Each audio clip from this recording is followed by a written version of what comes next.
All right, and we're back. No time for a timer today. I do need to use the bathroom, but I'll wait until we get going. Sure. I know. I need a.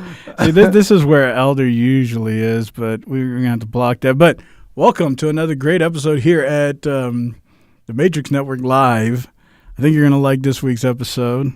I think I'm more interested in what Elder's gonna comment about this week's episode because he wasn't able to make it this week. He got abducted by some aliens and some rabbits, but I'm sure he's going to have some interesting comments to say. Let's see if we can. Oh, that's Elder's colleague. Yeah, I was going to say, don't you have like Swing Too Low or whatever the guy's name was? Yeah, he's there. But we're back. We are back. We're back with traction. But before we get into that traction, I need to fix this thing so we can see it here. But maybe you want to read off some of these comments. YouTube bot says hello. The Elder says yo. Elder's in the repair shop today, but hanging in there. That's good. That's good. We're glad to hear that you're doing okay. Iron Man says, "What up, dorks?" And then the Elder says, "Greetings, Mr. Dank." Oscar Weezer Zeksky says, "Game over." The Elder says, "I am a bodiless projection of Elder's conscious today." And they said, "Hi, Oscar." And a belated hello to YouTube bot. He said, "I'm sure the boys will be along shortly. I'm out of commission today with a structural failure." Is that a hierarchical structure? Probably talking about like Legos. Like the twins. I see. The towers. The Twin Towers and their structural failure. Building 7. Yeah. Excellent. Airplane 9. Oscar Weezer says, "Hi all." Iron Man says, "Sorry, I'm late. I was trying to off some NASA scientists." Well, get in line. Yeah, the government's looking for you. I was telling host earlier how interesting it is. It's almost like the mafia is whacking people off. And then they come around and say, "Yeah, we actually are doing an investigation to figure out who's whacking people off." And it's kind of stupid. It's like, who's believing that? That's what I want to know. Like, who's actually believing? The government's like, "Oh, man, what? Scientists are missing? Oh, wow. Whoa, shoot. Man, we should probably investigate that. We'll be investigating that for the next 20 years. Don't worry. We'll get to the bottom of it." Like, right. Yeah. Yeah, see? Yeah. Yeah, see? Yeah, it's a good point because most of this stuff, I don't know. You'll hear about it this week. I go on a little bit on a rant, a little tantrum because So do I. Yeah, you do. But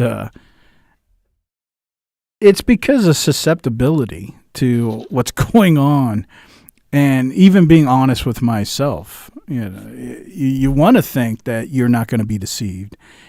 You want to think that you're not going to. There's a spirit of deception here. Yeah, I don't know about all that, but what I do know is, my point is they used to be kind of good. The CIA, the Antichrist, the CIA used to be pretty sly, and things used to be a lot more believable. There was a lot more documents. Like they used to try, but when you're pointing out that, it's like. They don't even try anymore. It's like, oh, yeah. It's like they not only tried, they suppressed media.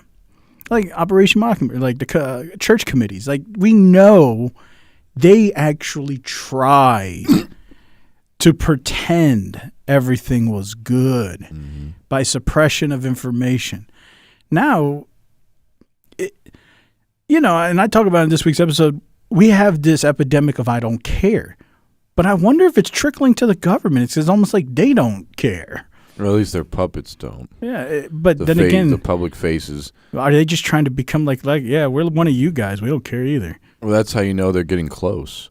Close to what? Coming out with all this information. Well, like they're right behind me?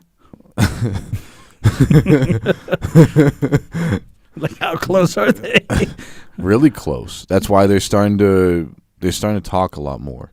And you can see it all over their faces. They just don't even care. They're not even pretending to fake it anymore. Well, I mean, it just seems like, like you said. Well, look at, Trump's another good example. We've been hearing about this flip-flop of Trump for almost literally a month straight. No pun intended with the straight.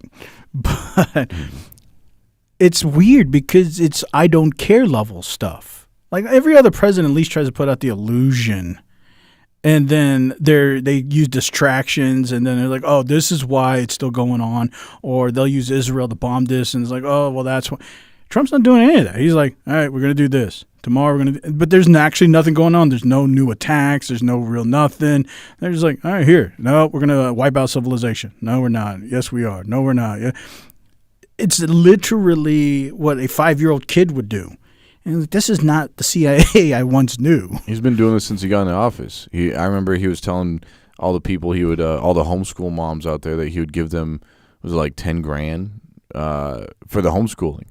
Didn't happen. He told everybody, and then he told everybody he was going to release Epstein files, which we've already been through many times. But he flip-flopped back and forth on that too. Well, he actually campaigned on being the anti-war president. And like, we are not going into any war. But that's not my point. The point is, it seems as though everybody doesn't care.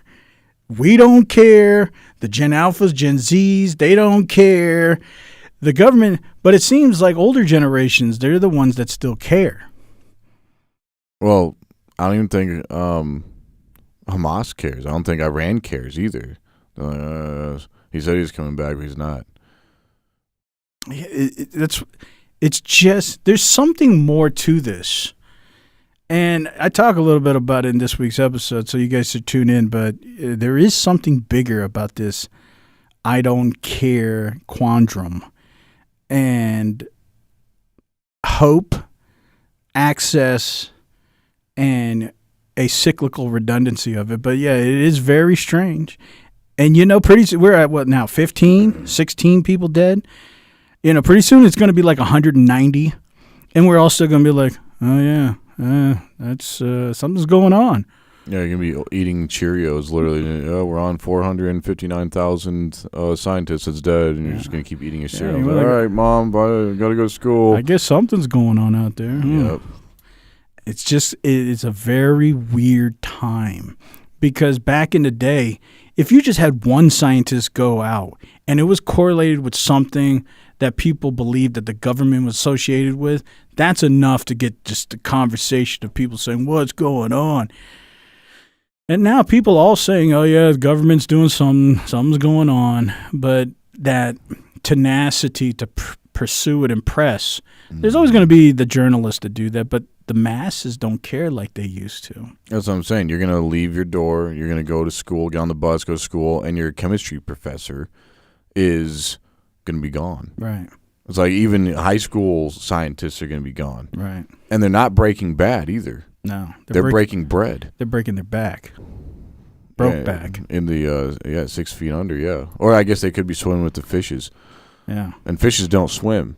I don't know if you guys don't know they're not. I mean, anyway, it's sick. I didn't know that. I thought fishes did swim. Well, maybe they... I guess maybe they swim, but humans don't swim. Oh, what do we do? Well, if you're swimming with the fishes, it means you're dead. That's really insightful. Yeah, so I don't know. But some things just don't make sense. Yeah. And that's okay. I mean, I think it's everything right now. It's everything. It's like, at least give me a good conspiracy. Well, we need to care.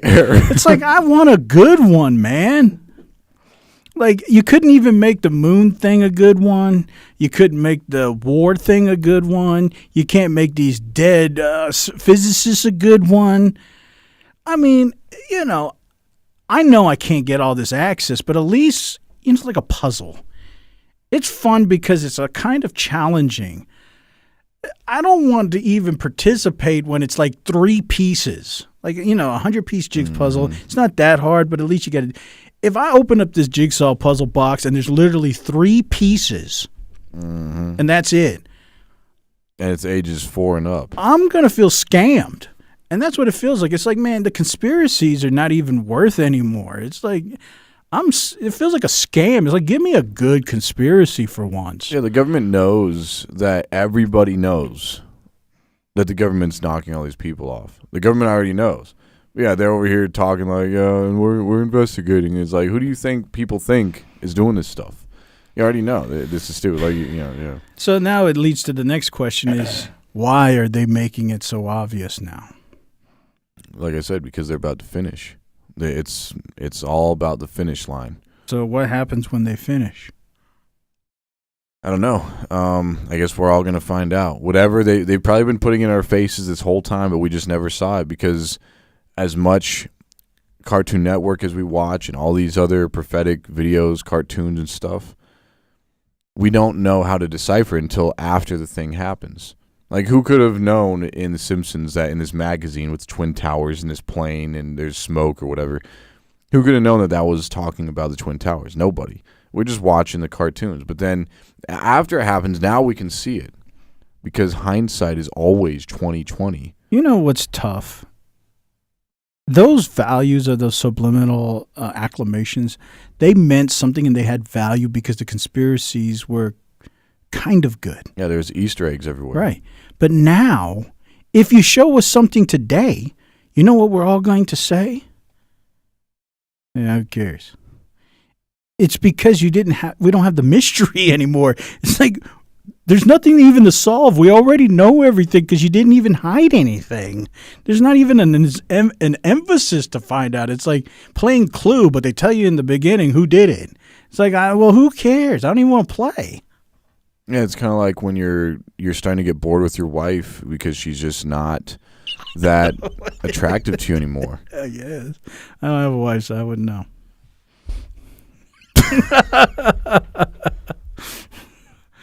Yeah, you could tell me all about that. Well, I can. I wouldn't know from experience, but it's kind of like that. From what I've heard. Okay. Excellent. Anyway, so yeah, that it doesn't matter what I pull up. I could pull up any of these, like on Google News. There's anything. First thing, want to protect your brain from Alzheimer's? A 16-year-old study suggests a simple thing you can do today. And you know what? All of us are going to say it together.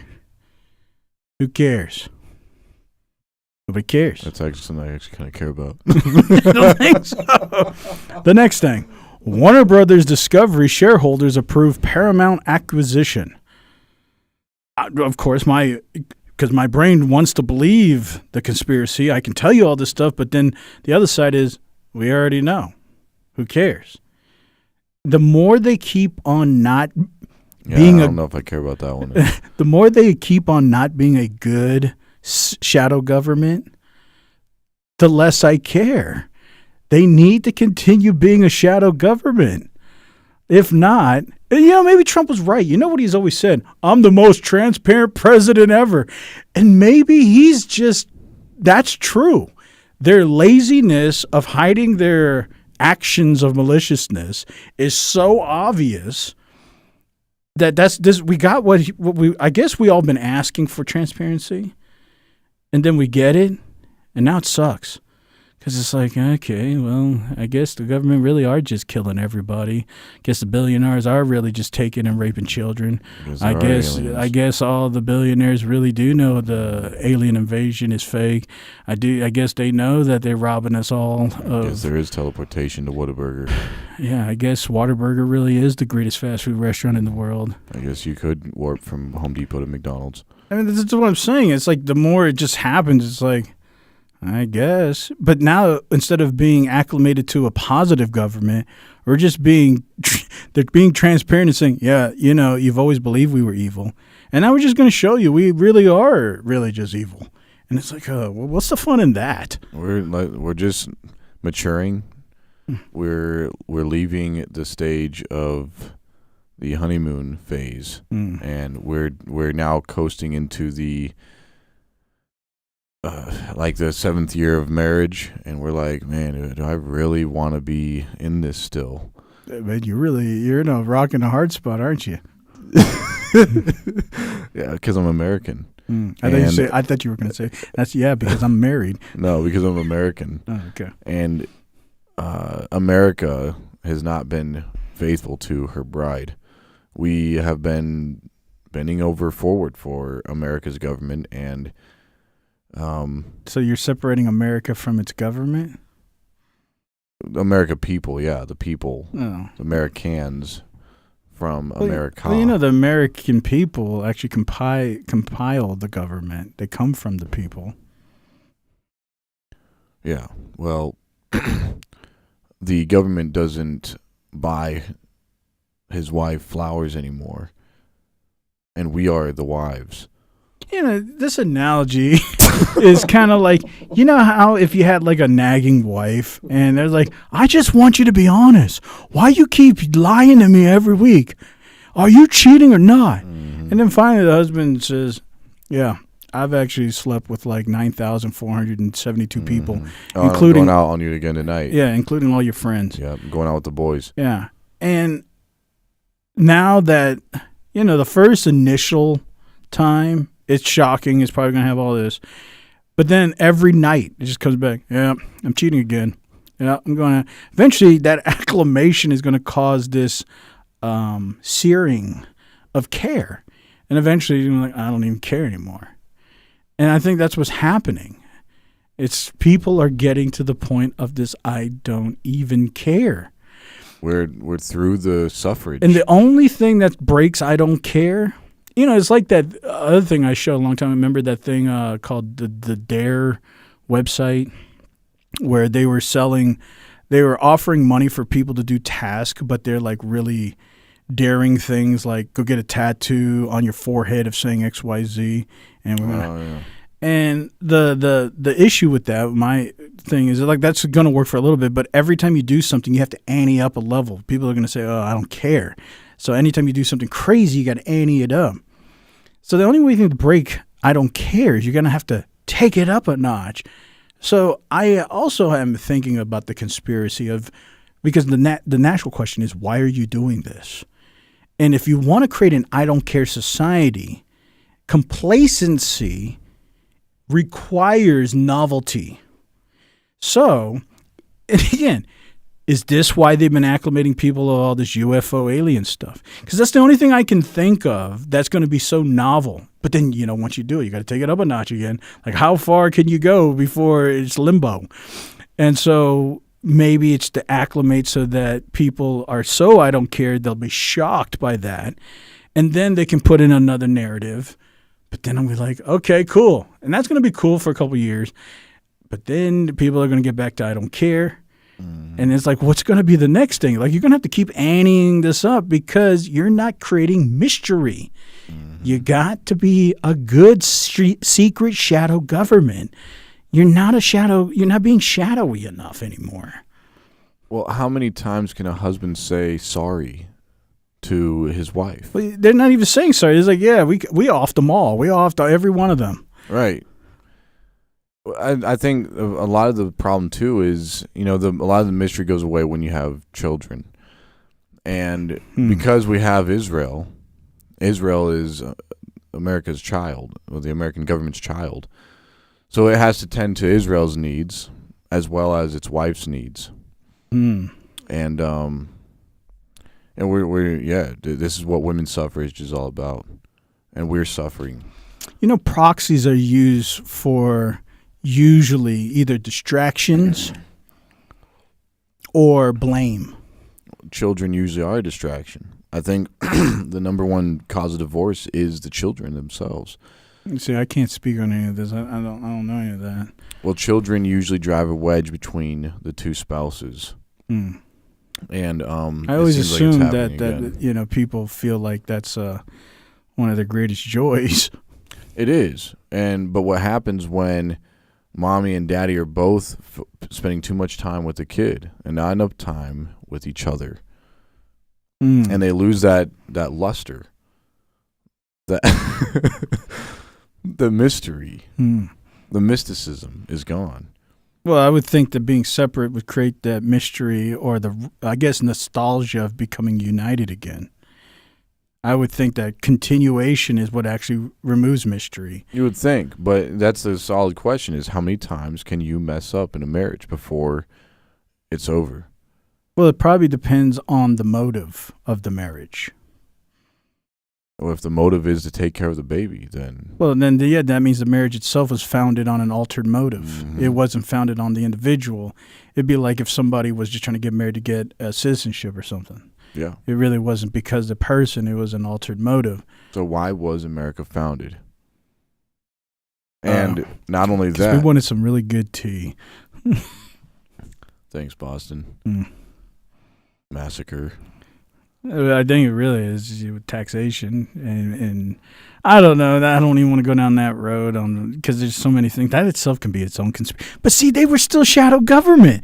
There's things that we have to figure out, and I can appreciate that. But the problem is today there's nothing. Everything's too obvious. It's not even fun anymore. It's like, bro, give me some shadowy stuff. So because they're not, that posits the question, why? Something has shifted. Well, of course, the government's going to tell us they love us. And we just have to look past all that. No matter how many times the government comes back, we're just going to have to, at some point, put our foot down and say no. We're not going to because we don't care. We're not going to take it no more. We're not going to take it no more. You're the epitome of everybody. It's like, nobody cares. I do. You don't care as much as the next man. I really do. Yeah, no, that's why I'm trying to get people to rise up. You know what's funny is they're trying to make America feel like there's something, like their whole reindustrial idea is so that Americans take pride in the things we build, so therefore we can care again, like make America care again. But Macca. Yeah. Macca. But it ain't going to happen because there's no mystery. Hope is the mystery because you don't know if hope's going to work out. It's the gambling complex, but at least the hope is accessible. They've took away access so much that nobody's even buying the hope. And then they took away the mystery of the government, so nobody believes that there can be an alternative to why hope is gone. So they took away everything. You took away the mystery of your shadow government, and then you took away accessibility to hope, but you want us to care. And what you give us? Oh, yeah, what was Elon called? I still can't say it. Like high dollar UBI or something. It's like everybody's going to be a millionaire. And we're going to have the robots producing all the supply. So it's not going to cause a devaluation of the money because we'll have enough supply to equate the distribution of all the income. It's like, that's what you want us to believe in. That's the hope. And that's what I'm saying. It's getting real. And I'm trying to say, what has shifted? What's the agenda? What's the point? Let's divorce our husband. For what? Like, when you get a divorce, Adultery. Usually that's either because you can't take your circumstance and there's something that's better. Well, or you just kill yourself, right? We have to look back at the acronym itself, HOPE. What it originally stood for. Helping other people excel. Yeah. I was gonna say how ordinary people exit, but yeah, same thing. No, it's and not the same thing. that's us. We need to exit. We need to. See, that song. Hope is for older people, helping other people excel. Hype is for young people, helping young people excel. Then what's Crip?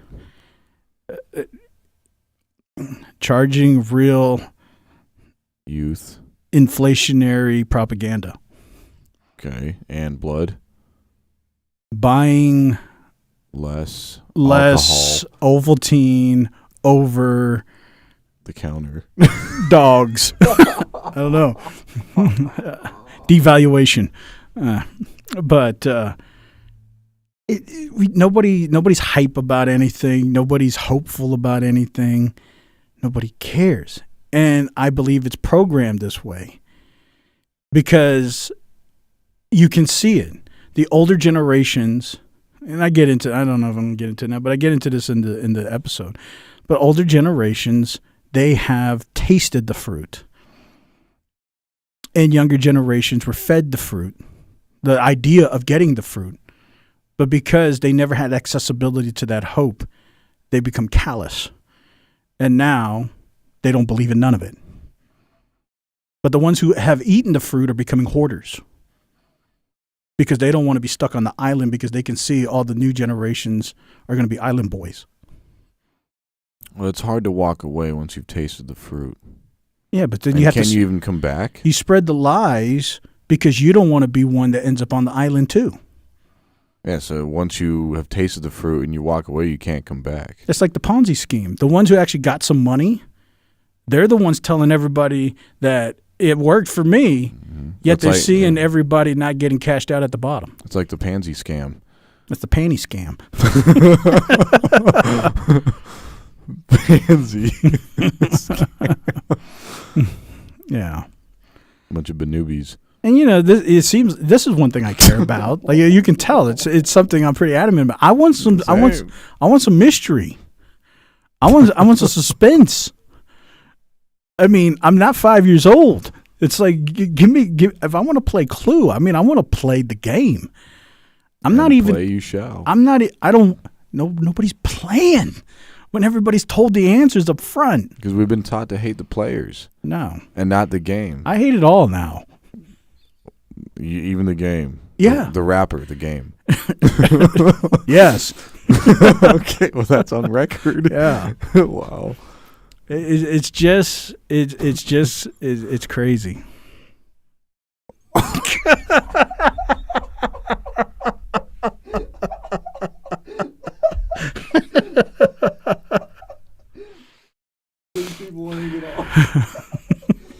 Well, let's see what the comments say. I gotta go pee real quick. I didn't get a chance to do the timer, and I didn't want to give him. It's like, give him another 10 minutes. All right, well, let's start reading the comments, everybody. All right, let's see. Where were we? All right. Iron Man says, "Don't dick tease us." I don't think we are. I don't think. Elder says, "Always the bright spot, Bill." And then Iron Man says, "I got a bright spot on my pecker."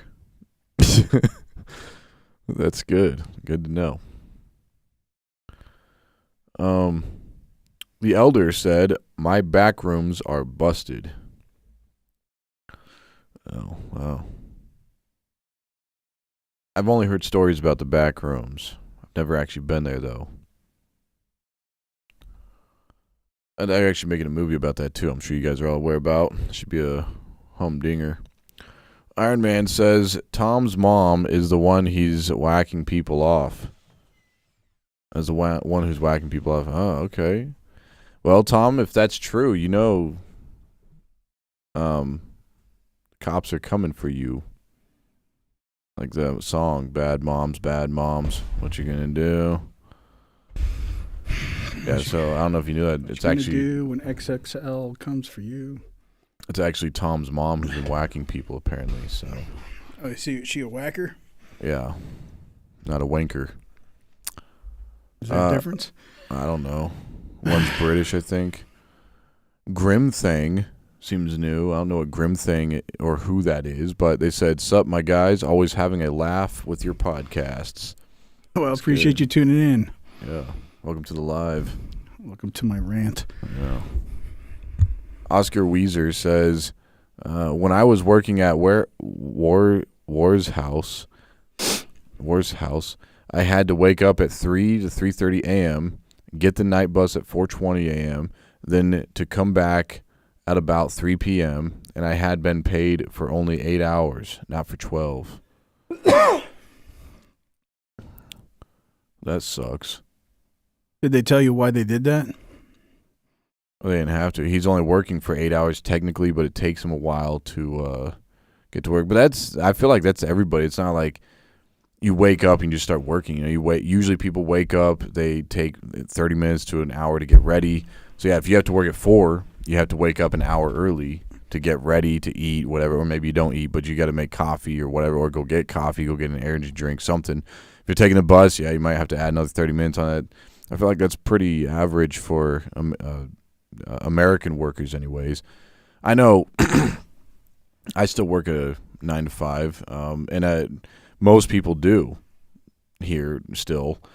When my eyes were opened a couple of years ago to the fact that people in Mexico are used to working 7 days a week to 7 to 8 days a week. They pretty much work 8 days a week. They're lucky to get 1 day off. And my buddy was making fun of me because I got 2 days off, and he only gets 1 day off sometimes. Now, of course, that's also the same. Like if you go to the oil rigs or mines or whatever, you probably end up working every day for an entire month. But then you get like a month off, or you get like a week off or something. So you still get time off. People in Mexico, though, from what I've heard, I've never been to Mexico before, but from what I've heard, they work nonstop. Like they're lucky to get a day off. And especially if they're coming to American soil illegally, well, now they have to work even more because their bosses are going to take advantage of that. Anyway, all that just to say, yeah, it sucks. You basically working 12 hours. Well, let me add to that because I've read about this too. Man, it's frustrating information, and that's something I care about. But I don't know. I'm going to go down that rant again. But so this is a bill by our Congress. Come on, man. What are you doing here? Refresh this. So this is a bill to pass a 32-hour work week. So what they want to do is change it from a 5-day work week mandatory for 40 hours. You work 32 hours in a work week, but you get paid 40 hours. And if you guys want to look up, this is HR 1332. I feel like they've been talking about this since they created the first gas engine. Yeah, well, they've always talked about it, but putting it in for an opportunity to be legislation is a whole nother thing. But my thing is, like we've been talking about, and I'm trying to give the government I'm trying to be hopeful that they're trying to do something shadowy. I'm tired of them just whacking people and say, yeah, we did it. So the illusion would be, I'm trying here. Acclamation is always the preceding function before the conspiracy manifests in your life. So what they need to do is get people the idea that utopia is possible. Then they get you used to the idea that jobs are expendable. Trains will get us there. They believe that they want you to believe that the hope is not going to be in our abilities, but an external source of ability. Then they manufacture possibilities, but of course you see frailties like robots and other things and AI. And then the hope is simmering. And then by that illusion, then they give you the narrative. Well, maybe we don't need people. But they still need people to work. They don't want to create chaos. So then they propagate the acclamation of reduction. And so this bill like would help that assumption. So we know that this escape utopia over here, this pipe dream, is coming. So we need to do something about it. How about we give you guys 8 free hours of labor? You're going to work 32 hours. You get that day off. We all would love a 3-day weekend every week and get paid for 40 hours. Why not? Because we know it's coming. And it's just the acclamation of you accepting you are an expendable asset and you're depreciating. And so that you don't realize that, they give you a gift. They give you a bonus. They give you this freebie. And you're like, oh, wow, they really like me. They really love me. They're doing things for me, so that you don't focus on your expendability. And so let's give them a 32-hour work week. Why not? Let's say 8 hours. Who cares? They're all going to be replaced anyway, if that's the perception. And again, this is me trying to give them some shadowiness. This is the assumption of, why would the government even want to give you 8 free hours? They have to win something. I mean, they're just, at least, again, that's assuming they're shadowy. Are they really that honest and saying, we actually do love you, and we just want to give you 8 free hours because we love you? Yeah, I don't believe that. That'd be a start. Yeah. So maybe, who was that, Grim Talker? A Grim thing? Yeah. Yeah, so maybe it's coming. Oh, no, the one that said that? Mm-hmm. That was Oscar Weezer. Okay, Oscar, I was going to say Oscar Mayer.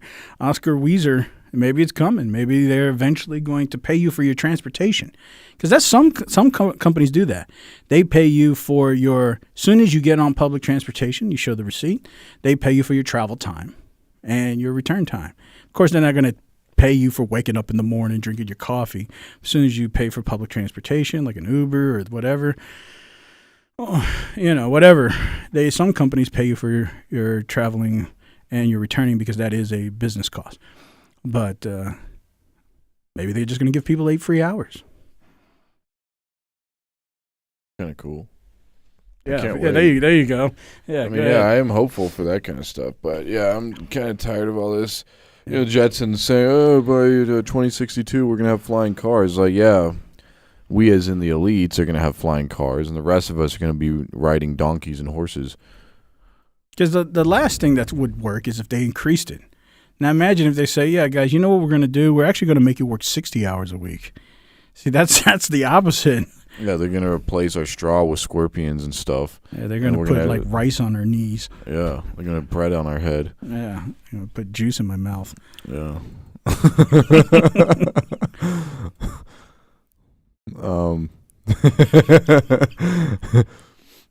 The elder said, I don't care, but that's because of better living through chemistry. Yeah, we talk about that this week, too. Yeah, I'm not going to go into it. You guys can watch about that. Yeah, the government and America and the Americans are losing the chemistry, though. Yeah, but we're sold the hope. And again, every time you hear hope, that's going to be the running narrative. If it's too transparent, ask why. If it's not transparent, ask why. But that's just what I'm used to doing. Maybe there's no reason to ask why anymore. Maybe they're just done being shadowy. Maybe it's like the other acronym for hope. Helpless old people everywhere. I might try that next week. You know how I always try to expand on the hidden parts? Maybe next week I'm going to try to be transparent and see how that works out. Overly transparent. Are you going to reveal secrets? You don't have to. You're being transparent. You're not revealing anything. It's in your face. So people are going to see right through you. They're just going to see who... it's Dr. Shmoo Moo in the kitchen with a smart IoT device that smashed you in the head. And you already know. But we still want you to play the game. And what if people see your skeleton? It's fake. It's virtual reality. If you're talking about being that transparent where they can't even see your skeletons. Can't see me. I don't know. I'm tempted. I'm going to see if I can create a narrative for that. Maybe that's just what needs to be happening. All this stuff is just like people maybe just need to see how transparent it is to maybe see how dumb this is getting. Yeah. I know in high school I was pretty transparent. Like people looked right through me all the time. Are you Aquaman? Because water's kind of like that. I was a ghost, reconned. No, Casper. In school. Were you a friendly man? Yeah. That's good. Sometimes a little too friendly. Brokeback style. No, not that friendly. Like there's spectrums of friendly. Okay. There's a broad spectrum. Is that in DSM-5? It's coming out in the 5th. The 4th the or 6th whatever. edition. 6th, yeah. It's coming soon. I'm going to claim the 6th. Elder responds to Oscar. He says, it sucks that we don't get paid for our commute to work. Yeah. And then Elder says, I wonder if they'll go after Christian scientists. Oh, when we were talking about them going after the scientists and stuff. Yeah, they might go after Christian scientists too. I know. Yeah, they're probably going to go after them because aren't those the people that don't promote like going to hospitals and stuff? See, that's reducing the pharmaceutical complex. You're now taking away money.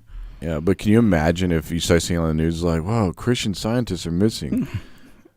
11 Christian scientists have gone. It's like that's when I'd start believing maybe in some of that stuff. That's when I'll start believing insurance companies are filling the weight. Yeah, maybe. Because they're the ones that are going to be mad about it. Maybe them. Maybe God. Yeah, well, whatever. All I'm saying is, well, I don't know.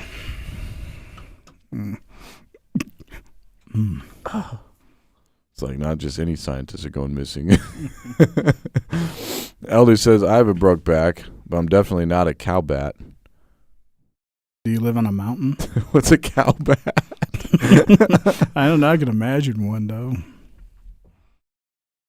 It reminds me of my 25-year-old son. He was like, he found a caterpillar, but he says cowpillar. You ever looked at a bat? It kind of looks like a pig. It has like a flat, like a smushed nose. Yeah. I've only seen him up close like that on videos, but I've seen real bats that have come very close to my head. But yeah, they kind of look like baby pigs. Yeah, but they move too much, like how they move. Don't they say pigs squirm? Probably, but bats are doing too much, so they're not sliding. That's all right. I got to think about that.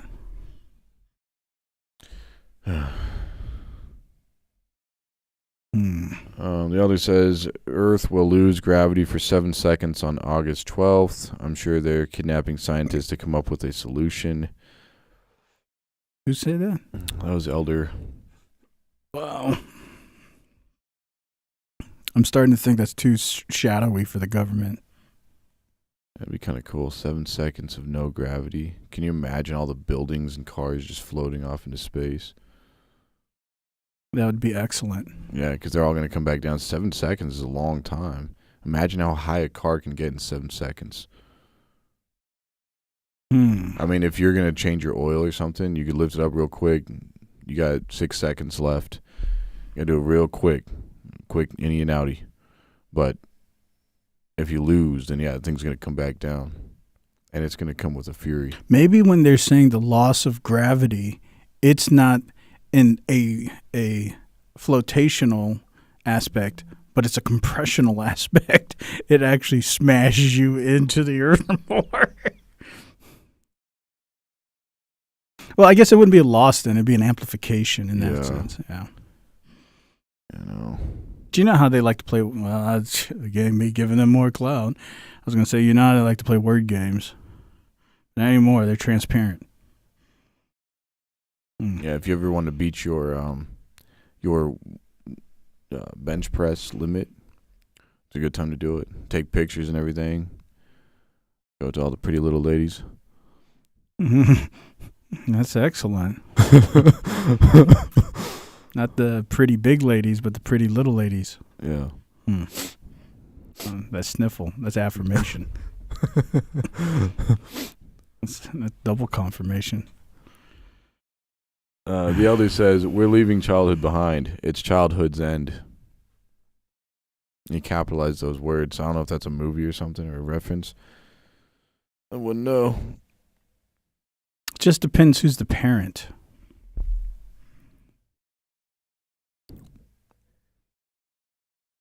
Elder. Well, it's like if you have a good means, you don't want to leave. But now, if you have an abusive structure, then you're looking for escape.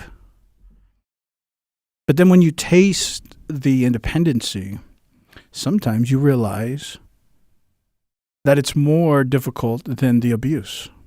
So then you return. But on the opposite spectrum, if you have a great structure and then you taste the difficulties, it only makes you want to stay even more. The other one, at least you're looking for opportunities, but at least the abuse is better than the struggle. But you're still looking. But if you have a good structure, you don't want to leave. If you're talking about the path of least resistance. Of course, there's independent people who they could care less. It's just a challenge. I guess depends on who's the parent in the structure. Like, you're talking about the government, you're talking about your society, you're talking about physical parents. Talking about ideas, because all those are archetypes of your superior. The things that you trust in. I remember there's a viral video of that liberal lady who went to work in Mexico, to live in Mexico, because she was tired of America's oppression and immigration laws and all that stuff, kicking people out. So she went to go live in, I don't remember what country. She went to a different country and went to live there. And, she couldn't get a job. And, she's trying to figure out how she's going to stay there, keep the place that she's renting. Because nobody wanted her to be there. So she was learning what normal countries do. And she thought America was this big bad wolf for doing what other countries are doing. Whether they're right or wrong, it's just what other countries are doing. But she learned that the hard way, unfortunately. So now, when she's done enjoying the slop, she's going to come back home. Mitigated resources require you to be very particular on who becomes a part of your social circle. And so I'm shocked. Well, again, maybe I'm not shocked that people don't assume that already. You go to a place, you can't think it's America. I mean, we can print all the money we want, and we're the reserve currency of the world. So we're living on a credit card that has no limit. But other countries, they're dependent on export-import realities. And to assume that they're just going to be happy of all these people coming in, taking all their resources, unless you're going to contribute to that society, you're a leech. Yeah, obviously she didn't have a citizenship over there. So, but she was working on it. It's awfully familiar. But we need people to stay salty. So if they lose their saltiness, I don't know how you make salty salt again. By the Matrix. I guess that's it. I mean, look at sugar. Like a steak. Well, they just created zero sugar products. But it's supposed to be sweet. Well, actually, on your tongue, it can be up to 300 times sweeter. But is it sugar? No.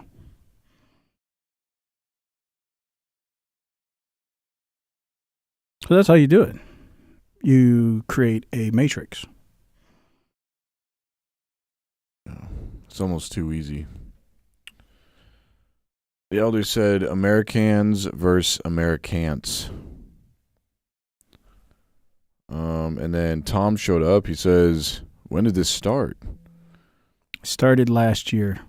He might be asking, when did America start? 1731. There you go.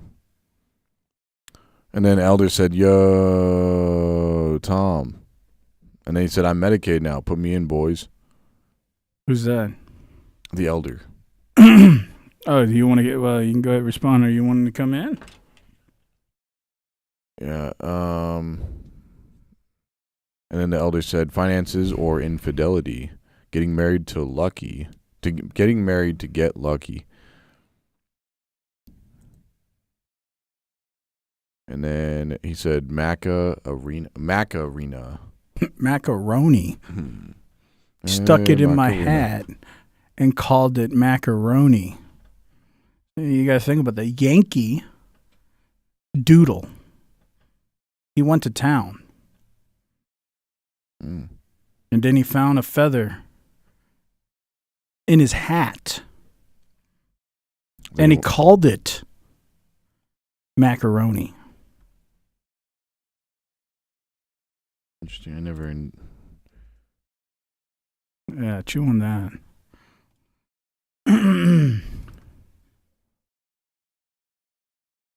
Never. Got to get this portal here. Yankee Doodle went to town riding on a pony. Stuck a feather in his hat and called it macaroni. I wonder if that has some kind of message in it. I guess I never looked into it. Absolutely. Tommy Boy says, "Yo, Ted, still never responded to my email, brother. What gives? LOL." And then they start talking to each other over here, like little chat bots. Start talking to each other over here.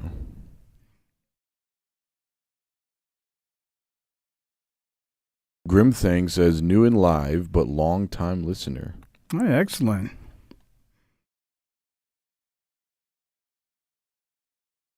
And then Tommy Boy says, "Not if it's state sanctioned." What's that? Out of context. I'm surprised he didn't redact it. Yeah, he probably tried, but he probably missed one. You know how people always try to clean up evidence, but they always leave one fingerprint or one speck of blood or something, one hair follicle. One nugget. Yeah, one nail clipping. The Elder says, "Welcome to the live, Grim Thing." Iron Man says, "Food is for the weak." Well, technically that's true. Yeah. Dying is for the strong. Technically that's wrong. Well, strong people always die. But they believe in their heart. As they're dying. So they're living and dying. Maybe I should say strong-willed. Does that song say "Live and Let Die"? Mm-hmm. Live and let die. See, that's a quandary. You ever thought about that? Mm-hmm. Yeah, if you live by the sword, you're going to die by the sword. Well, you have to live and then let die. You know what's funny is everybody's going to die no matter what. So, not if you reach that projectional velocity for life. That's what I'm on. You drinking the Kool-Aid? I'm living by the pen. And that way I'll die by the pen. Pen 15? No, I'm not a part of that club, but no, but I probably will die by a pen one day. Someone will probably come and stab me in the throat or something. Maybe. I should be so lucky. Get ink poisoning. I don't even die from bleeding out. I actually die from getting ink poisoning into my heart. I got stabbed with a pencil once. I think we all have in kindergarten. Still have the there. Your laceration. No, the abrasion. The emancipation. Graphite. Yeah. It went in pretty deep. Yeah, I have one of those too. Yeah. It's weird everybody has one, so maybe that's what we remember being a pencil stab, but it actually wasn't. I got a really big birthmark on my cheek too, my butt cheek. A Mongolian grill. Yeah, that's what they say. It's like the Mongolian birthmark. Yeah. It's like a really good-sized freckle. Yeah, my 13-year-old son has that too. Mm. Genghis Khan really spreaded his stuff. Yeah. Is that myth? Hard to believe. Is it? Well, yeah. I mean, we're everybody is. You know, this brings back nostalgia. I gotta put on the clip one day. It's the it was never.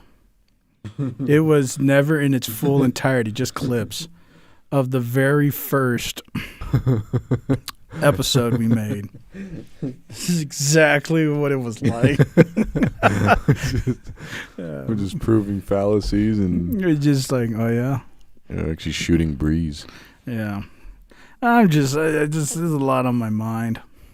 Like breaking wind. No, it's just trying to figure out if there is more usefulness in Dialogue. hyperbolic transparency comparative to revelation of secrecy. Is there handshakes involved? No, that goes back to secrecy. Yeah, but it's cooler. It's not just I have a secret to tell you. It's put your hand through this curtain hole and you have to know exactly what to do with your hand. No, it'd be kind of like going up to you and saying, all right, I'm going to give you the secret handshake, and I'm going to show you how to do it, and we're going to do it. But what that means is that you're a flaming homosexual. Can you see who's about to shake No, your it's hand? just Is there a veil? I want you to do it so everyone can see you're a flaming homosexual. Oh, yeah, no. See, that's what I'm saying. That's overly transparent. There's no secrecy here. Yeah, there needs to be a veil. Yeah, see, when there's secrecy, now you do it. Now you're wondering what that was all about. But when you become overly transparent, but, you know, which one is more efficient at this point? Well, people want to see the veil get ripped. Mm-hmm. And if they're not seeing that, then they're not really watching. Yeah, because, I mean, honestly, it doesn't matter. I mean, you can have any sexual proclivity you want. But the question is would you do it? You talking about rip the veil? No, the handshake. Would you do it if you knew up front what this handshake mean? Or are you doing it because because there's secrecy, and then after you do it, now they tell you, all right, now you already done it. Nobody else is going to know. But this means you're part of our club, the Brokeback Club. Well, it's too late. You've already done it. But that's what I'm saying. Which one's more efficient? Because the government is just being overly transparent. That's what I'm saying. Like, they're telling you ahead of time, and then they're saying, so shake my hand. I'm like, I don't know if I want to shake that hand now. But everybody used to shake the hand because they didn't know. And then afterwards, 50 years later, declassified information. Oh, that's the hand I was shaking. It was full of slime. But, it is what it is now. It's water under the bridge. But would you shake it if it was up front? Would you even start bargaining? Like, somebody might say, well, I don't know if I really want to associate that, but if I do, what do I get out of it? See, most people wouldn't even have that conversation. They would have said, oh, if that's what it means, I don't want to be a part of that. But some people nowadays would be like, I don't even care. Are you going to give me like a free cheeseburger or something? All right, fine. Because nobody cares anymore. Well, I care about getting rent. Well, I mean, it is what it is. Again, like I said, people's sexual proclivities, whatever. The point is again, that's hyperbolic transparency. You're making something very extreme and radical, but you're doing it in the sake of saying it's a test. Just like secrecy is a test, hyperbolic transparency is a test. Saying, would you do it anyway?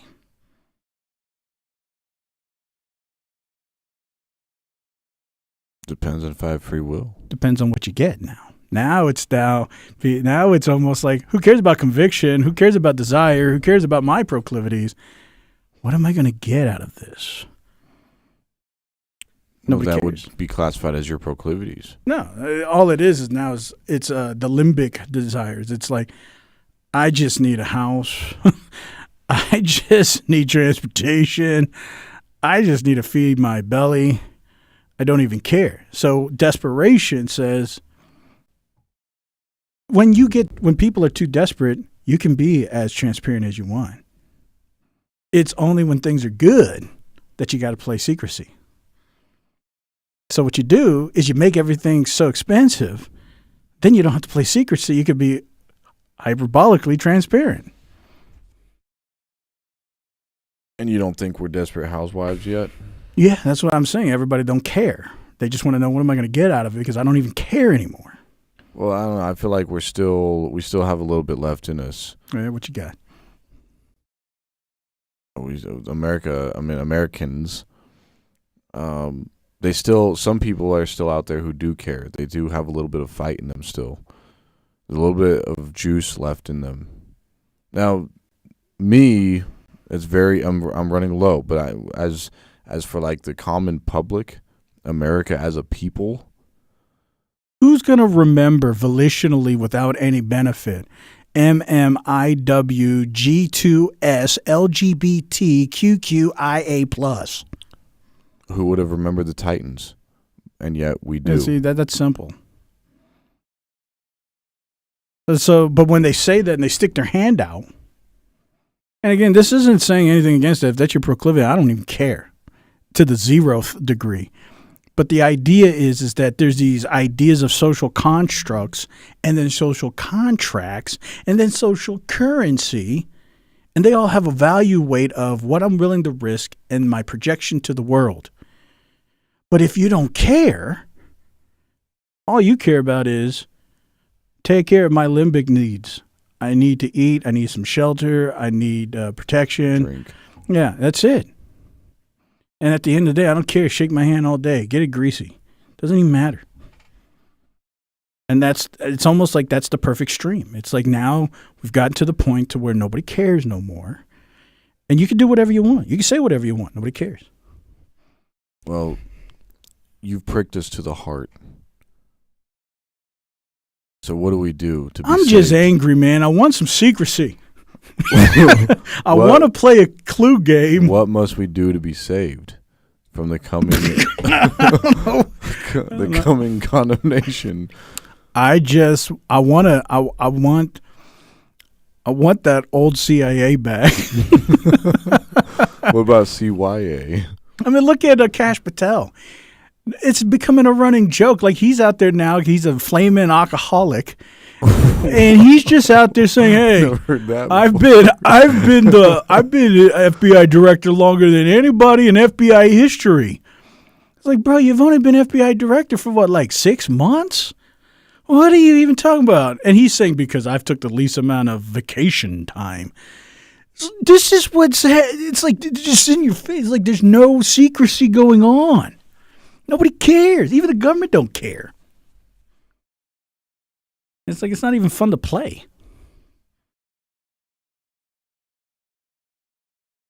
So what must we do? How do we get the government back? How do we get them back? You talking about like how do we get them to stop saying that there's aliens and stop saying the Earth is flat? No, like go back to like. Okay, would it soothe you if they came out and said the Earth is flat? No. Then what would you think was happening? See, back in the day, they just denied everything. And that forced me to play the puzzle game. Like, they put out circumstances, like, let's say Roswell, for example, right? But then they denied everything. So now you have something perceptively real, but the government's denying everything. So now you have to play the detective. You have to play the clue game. But now they're just saying, yeah, it's real, and here's some things, and here's more, and here's my hand. And it's like, who's playing this game? It's maybe OJ's running the government now. So you're talking about because it fits? Mm-hmm. Yeah, I'm gonna quit. But it's not. There's not really much of a puzzle. Like, everybody knows what's going on, but they it's almost like they think that you don't know, but you do know. I mean, they actually assess us to be so stupid. Maybe this is what Tom's been talking about the whole time. That's why we need an AI government, right? The new government. You talking about Tom Holland? Yeah, we're talking about Goy Boy. Yeah, Tom McLaughlin. Yeah, Tommy Goy. But maybe that's just the objective. At the end, it's like, all right, so humans are really this stupid now. And it's not even effective anymore. Nobody even cares. So now we need to get somebody who's superior. Well, part of me thinks that humans are this stupid now. And the government knows that. So they can't play complicated games like that song says. It's just a complicated game. That sounded really complicated. Yeah, well, maybe I'll play it here in a little bit. But they can't be too complicated now because people would never – they wouldn't even know anything's going on. Like, if you look at the Gen Zs and Gen Alphas specifically, most of them, not all of them, most of them, they don't have a clue what's going on. And they don't care. Well, is it they don't care, or have they been indoctrinated that they cannot? Like, if somebody tells you you're stupid enough, some people would just believe it.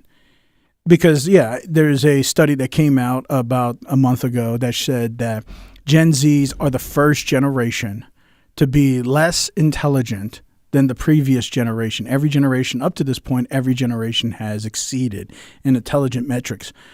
But are they telling you that so that you just accept the notion? Because most Gen Zs have that I don't care attitude. Add the idea that the government's saying, well, most of you guys are stupid anyway. And then it just amplifies the notion that if I'm stupid, it's then not who cares? just that though. They even trace it to the video games that people played back then and then played today. Like whereas Tetris, I'm talking like Zelda, ping pong, Mario, like Super Mario 64. There's no instructions on what to do. It just says go get some stars. So you have to figure everything out. In Zelda, no instructions. The whole point of it is you have to figure out what you're supposed to do. That was part of the fun too. Not just figuring out what to do. But modern games aren't like that? No. From what I've been hearing, I don't play modern games, so I don't know. But from what I've been hearing a lot is that the modern games have instructions everywhere. The modern video games, nobody's playing Mario 64 or any of that stuff. They're playing modern Marios and modern Zelda games, and there's all these instructions. It actually tells you what to do. There's arrows when you walk. It tells you where to go, exactly who to talk to, and all that.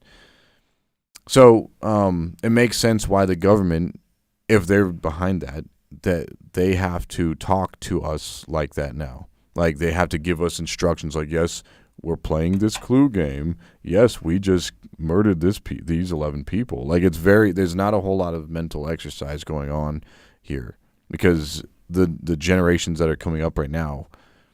Yeah, but which one came first? Were they programmed this way so then they can be encouraged in this factor, or is it just a natural function? Well, I think we already know the answer to that. I think if it's a natural to be stupid. If they've been programmed, that means they have capacity. They've just not been able to tap into it because they've been programmed that this is our maxims. They have as much capacity as an adult who never grew up, like a fully capable adult. They're not handicapped or nothing, but let's say they lived in their parents' home the whole entire time. They never had to get a job before. Now they're 35 years old and they are kicked out of the house, and now they need to get a job. They don't have they have the mental capacity to do it, but they don't even know where to start. That's what the Gen Zs are now, but they're not 35. They're actually younger than that. So see, that's what I'm saying. So it's basically they're a computer, just like all of us, the same computer.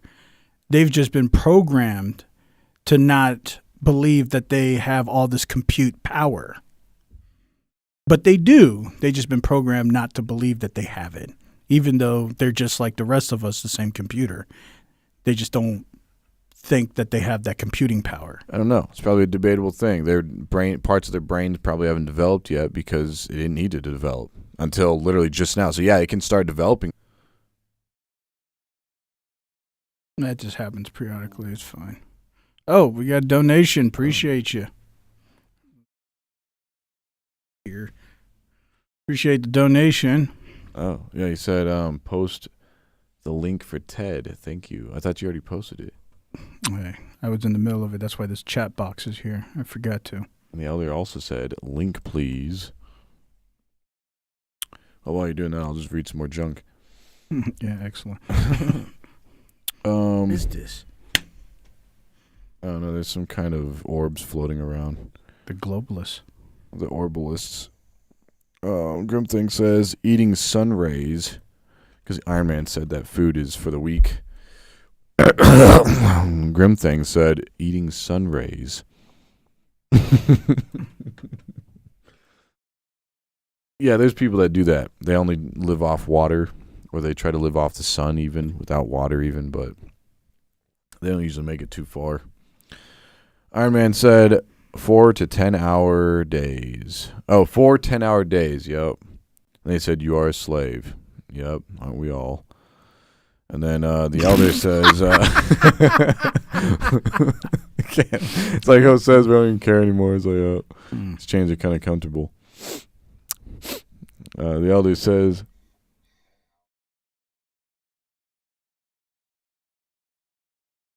uh-oh, we got some feedback. Somebody's in the mist. we're in a feedback loop. Are you there, guest? Can you hear us out there? Guest. It looks like they just left.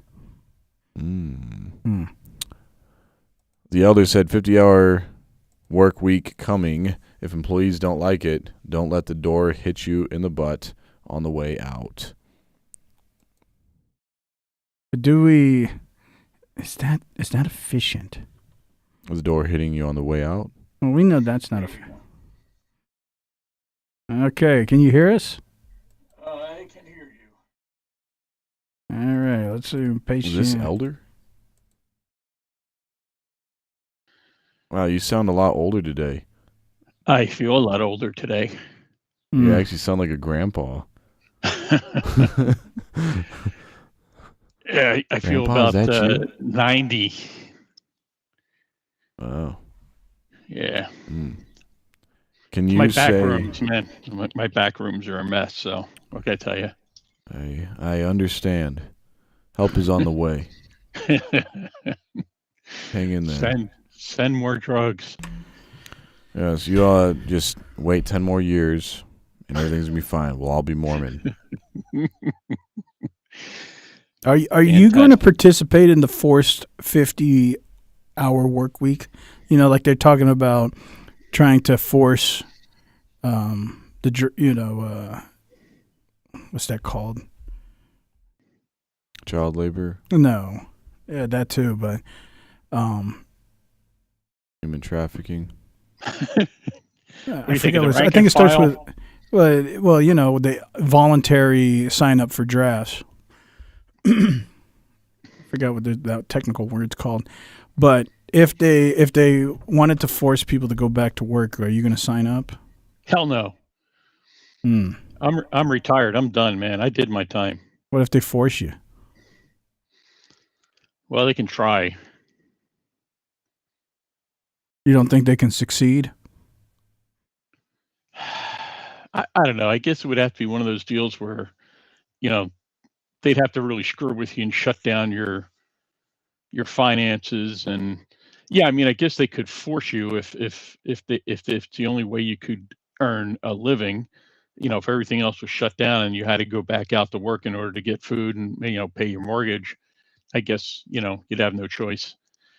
But I don't know. I feel real strong. Like they start pushing stuff like that, and that's when the R word starts. You know, people start getting riled up, and you know, it's going to take something. There's something that's going to happen in this country where people are just going to say, "I've had enough, and I'm not going to take any more." And they're going to be like, "I got nothing to lose." That's when people get dangerous. When they have nothing to lose, they have nothing to live for. That's when they're going to come out of the woodwork and say, "Screw it." Yeah, but what if they just give people free stuff? Oh, free stuff is nice. Yeah, and that's how you pacify, right? You make things very expensive, and then you give things for free. That's how you create dependencies. Yeah. Well, I mean, we have a lot of that now too. We have a lot of that dependency now because a lot of people are getting stuff for Well, free. everybody eventually will if you ever get to the point where inflation is becoming artificially extended, then everybody's going to need that, and then the government's going to be there to be your savior. Yeah, but I mean, they're talking about Social Security running out of money. And, yeah, where's all the money going to come from to give folks all this free stuff? They're just going to print it. Quantitative easing. Well, that's worked well in the past. Well, I mean, really, it doesn't matter if at some point, really, at some point, why is it? You're an older gentleman. Why would you be concerned about the debt of the youth? Well, I mean, I think anybody who's got any kind of moral compass would think. I mean, yeah, like you were saying earlier in the show, who cares, right? I mean, if everyone just adopts the "who cares" attitude, yeah, I guess we're fine. But I mean, if you have any sort of moral compass and you don't want to leave absolute crap behind for, your descendants or any descendants. I mean, I have a son. I don't know if he'll ever have any kids, but still, I mean, he's young enough that he's probably still got a decent number of years to have to put up with this crap. So, you know, But I mean, you know, if people get stuff for free, they won't see it as a bad thing, right? I think some people will. I think some So people. you think some people would not take the free hamburger? Yeah, I think there's a spirit of people out there that won't be placated. They won't be sheep. You know, it's a certain way of it's a philosophy. It's a way of people thinking. The I mean, Antichrist. I think it has a lot. I think it has a lot to do with the way this country was founded. There were people who were like, we're getting taxed, taxed, and we're not getting anything. And yeah, some people didn't care. I'm sure they were like, I don't care. I'm just going to keep paying my taxes to keep my head down. But there were a group of people that said, we're not going to put up with this anymore. And hey, look at that! It's created one of the most powerful countries on the planet. So Now think about that in the perspective of the Gen Zs and the Gen Alphas on the on rise. Do you think they have that fighting? Because taxation and the fighting for taxation has to do with its incentive system. The reason why you want less taxes is because you're working, so you want to keep more of your labor, so Yep. you're incentivized to have a reduction of that. But if you are not wanting to work because you no longer buy into the illusion that there's hope to be successful, because the powers that be want you to believe that you're expendable and you're going to be replaced, what is going to incentivize the younger generations to fight for anything, to be independent? They're going to be fighting for dependency, if anything. Yeah, it seems like a contradiction of terms. I mean, I can't see them. There's a lot of them out there that just don't. They won't fight for anything. I mean, when you talk about fight, when you use the word fight, I mean, you talk about a bunch of people going out and protesting because we've seen that definitely has a very big impact on our society and on our government. Yeah, I've seen like on this fighting thing. I've seen some of these Gen Zs actually get on oh, okay. That host is saying I've seen some of these Gen Zs get on like TikTok and YouTube fully dressed in those zoo outfits, those animal outfits, furries, flurries, whatever they're called. Yeah. Isn't that fighting? They're going to change. They're going to change the world. That's really what I think it is. They need to. Everyone needs to put on a furry suit and march down the street. And I think that'll wake people up. Yeah, they're gonna fight for Dependence Day, Dependence. and it's actually gonna be a holiday. I like that. I like that. I don't know. It's a weird sort of, again, it's sort of a dichotomy. You see there's so many of them that are just relishing the slackitude And there's some other ones that are, I mean, I think there's some of them are the ones that you see out there, um, that are causing chaos, trying to, you know, stir things up. It's a tough call. But I mean, when you see a group of people who are celebrating like the assassination of, um, the guy from the medical, I don't remember, Luigi, taking out that guy from the medical insurance company. I mean, there was just such a massive celebration of that happening. And, a lot of what I heard was, well, you can't, there's no such thing as a bloodless revolution. You got to start somewhere. Someone's got to start paying the price for change. And like, I think intellectually, there's a part of me, and again, looks back to 1776. I'm sure that, when the shooting started, people started dropping. It's like you can't have. It's true, you can't have a bloodless revolution. I don't think. It's But not at the like you same can time, expect that one man to die for the sins of us all. well, I mean, that's the other thing. I mean, I don't condone violence at the same time. Like, like intellectually, I understand what's being said, but I guess maybe morally or ethically, I can't condone it. Like, I just can't. Like, we just can't go around killing people and saying, well, they deserved it. We needed to make change, so we needed to do this. It's just like, oh well, Well, it needs to be done. you ever I have thought to go to the bathroom real quick. Hold on. I keep. I'm like really gassy for some reason. Hold on. you ever thought about the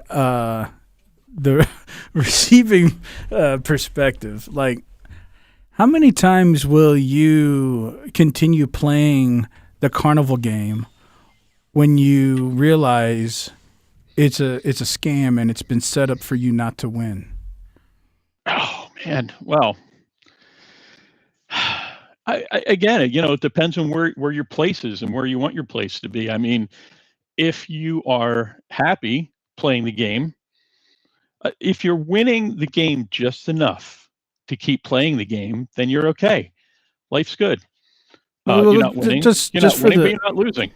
Just for the idea is, you go to play because you're being told by the person that's giving you opportunity to play, do you want a chance to win this teddy bear or this prize? And you look at the game and you analyze it and you see that there's a possibility that you could. That's why you even try. And at least there's comprehension of you when you look at the game, of how it works, the mechanics, and so you attempt to it. And the only reason why you attempt is because you're being told that there's a possibility that you could win the game. But then you play, and it doesn't work.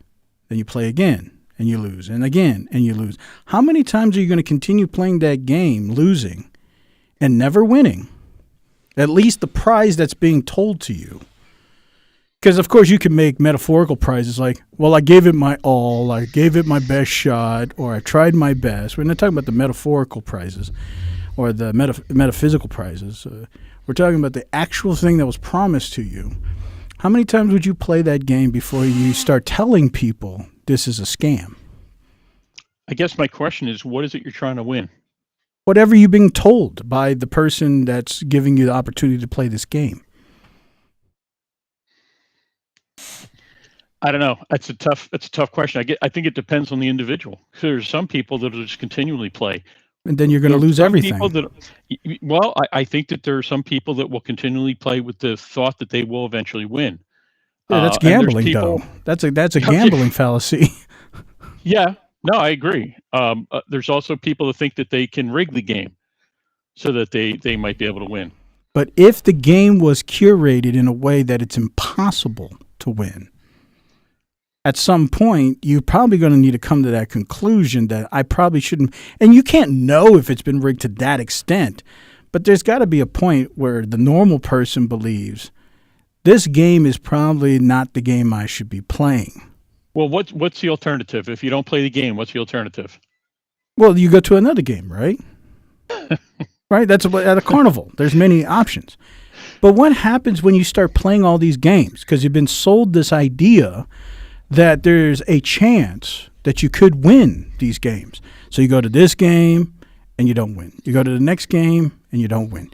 And one of them, let's say you really like guns. So then there's this one game where you have to shoot those little ducks. Yeah. And so you really are thinking, I have a skill set here. I've actually been training my whole life on shooting guns. So I have a really good skill set. I probably have a really good chance winning this game. And then you go there and attempt after attempt, you still lose. What's eventually going to happen? Well, eventually you're going to burn down the carnival because you're going to get really tired of losing. Well, you could, but you're just one person. And the carnival's really big, and they're probably going to get rid of you before you can get rid of it. Maybe. But the reality for most people, the reality for most people is what I think you see in our younger generations. What happens is you realize it's a scam and you say, I don't care. I don't want to play. Yeah. And I think that's what they're feeling. Like older generations were sold the hope of this game and they participated and they got to eat some fruit. Yeah. And then, so they sold that rhetoric to younger generations saying, look at me. And then the younger generation said, all right, I'll try it. But then they got even less than the older generation, but they said, I didn't get nothing. Well, it's a perfect analogy, the the carnival games, because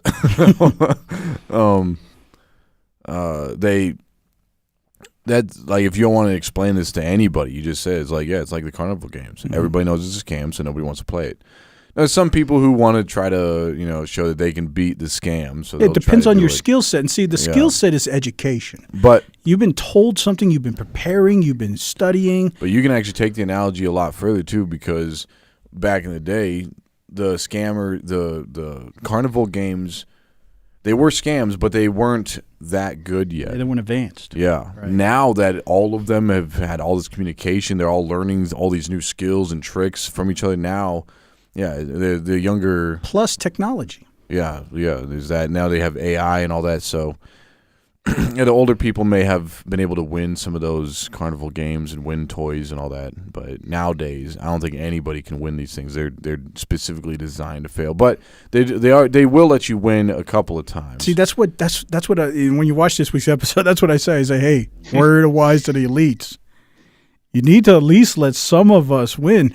When nobody's winning, the young generation, that's when it's going to be total. Well, they do. They let people win, like Dylan Mulvaney. You can't let people win like the lottery. You can't be like 1 in a million. That guy won the lottery. Unless there's like the older generations, there's at least a good 10 to 30% of them that are very devout in their belief that working hard will achieve the ends meet because it worked for them. But that's because there was a large enough group of them that it did work for them. So then now the government doesn't have to be the means to sell it. You got the people who actually won. They can sell it. But if you reduce the people who win, now the government has to be the one to convince you. And anytime the government's the one doing it, everybody feels like that's a scam. You got to get the people playing to convince the people. They're the only ones that are going to make – it's like a review, like a food review. If a restaurant tells you my food is great, you're like, okay, any restaurant would say that. But if you have all these food reviews saying this is the best food I've ever ate, that's when other people say, I'll give that a shot. If you can't get the people to be the propagator, everybody's going to feel like it's a scam. Yeah, but then what do you do when – like if you don't want to play the game anymore because you think it's rigged and you're going to lose anyway – you still got to eat. Yeah, that's why the government says, I'm here. I'm here. What are you talking about? The welfare? Well, you can call it welfare. I guess Elon calls it high income UBI or whatever you want to call it.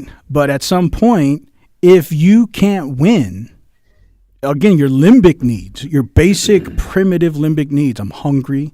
I need shelter. Yeah. those things are going to say, I don't care. I need these things. And I can't get it by playing the game.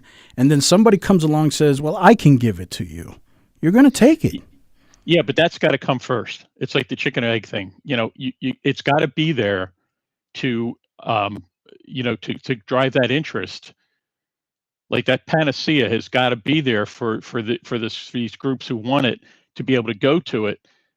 Because in the meantime, you have a group of people that are, at ill at rest, and there's no alternative. And because there's no alternative, that's when you start generating frustration, and frustration leads to anger, and anger will lead to violence.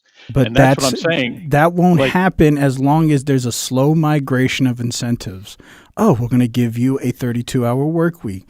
Oh, we're going to give you more stimulus checks. Oh, we're going to give you these little incentives. As long as these incentives keep propagating, people are going to keep walking along. Well, yeah, but host, where are they then? Where are they now? And where have they been? I mean, we haven't seen anything like that. We haven't seen any advantages like that for a while. I mean, at least a year or two. I mean, I haven't heard of anything that's to any advantage to anybody like that. See, it's like trickle-down economics, but instead it's in your home. See, the government doesn't have to give the younger generations the stimulus. What they're going to do is they're going to use the trickle-down function of the older generations, like Gen X or Boomers, and their prosperity to be the charity for the younger generations. And so that's why you see an epidemic of younger generations not wanting to leave their homes. That's why you see an epidemic of younger generations says, I'm not going to school. You see all of this, and then who's going to take care of them? So now the government says, well, this prosperous older generation, they're going to be the charity function, and that's only going to cause more dependency. That's not bad. That's not bad. And I agree. You can see that wave occurring. The despondency is so bad among young people that you're right. The alternative is I'll just go back and live with mom and dad, and they won't turn me away because things stink out here. So I'm sure they'll take me back. And yeah, you're right. Most of the time they will. And see, because today, the older folks are still seeing the problems. Like they're seeing the problems with the economy. It's not oblivious, See, today we don't have gangs as prolific as before, like mafia. That's what used to be the charity. It's like, oh, you can't make it out there? Come and join this gang or this mafia and we'll take care of you, blah, blah, blah. Today, we still have that today, but it's changed iterations. Now it's called influencer groups. So these influencer groups, they'll buy houses called influencer houses. And then they'll try to create this group of like 10 influencers. And then they create one person that's a successful influencer will create this group. And they'll say, hey, you guys ain't making it out there. You come over here. And then they become the charity source. And so now this becomes like that replacement for that displacement. Like, where can I go? Maybe mom and dad ain't going to take me back. So, and I don't have another means. So I'm going to just be this influencer group. And there's your new gangs. Yeah, and that's interesting. Maybe mom and dad can't take them back because they're struggling on Social Security as well and can't afford it. So yeah, that's interesting. Interesting. But that to me, it seems like that the only thing that makes sense of why the government's being so no more shadow government. It just seems too obvious now. It's like it's just like it is what it is. It's just here. And that's getting close. Well, it's because the younger generations, they don't care enough to play Clue. So you're just going to have to tell them. They're going to go live at their parents' house, like you guys said, but their parents are going to go live at their parents' house. And I hear soon everybody's just going to be living in these big complexes. Right. And that's going to be funded by the government. Or like just the commune, too. I mean, it could be a situation where people pull the resources to have a roof over their heads, and they pull the resources to be able to have enough food for everyone in there. And we're going to see these small communes cropping up for people to just survive.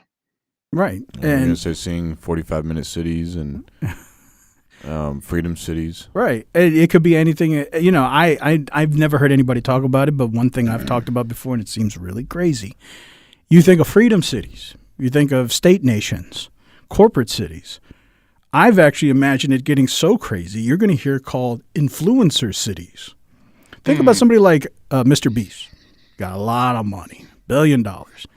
What if he created an influencer city where and he's getting tax incentives by the government because he becomes a charity function to the displaced because the younger generations don't have skill sets.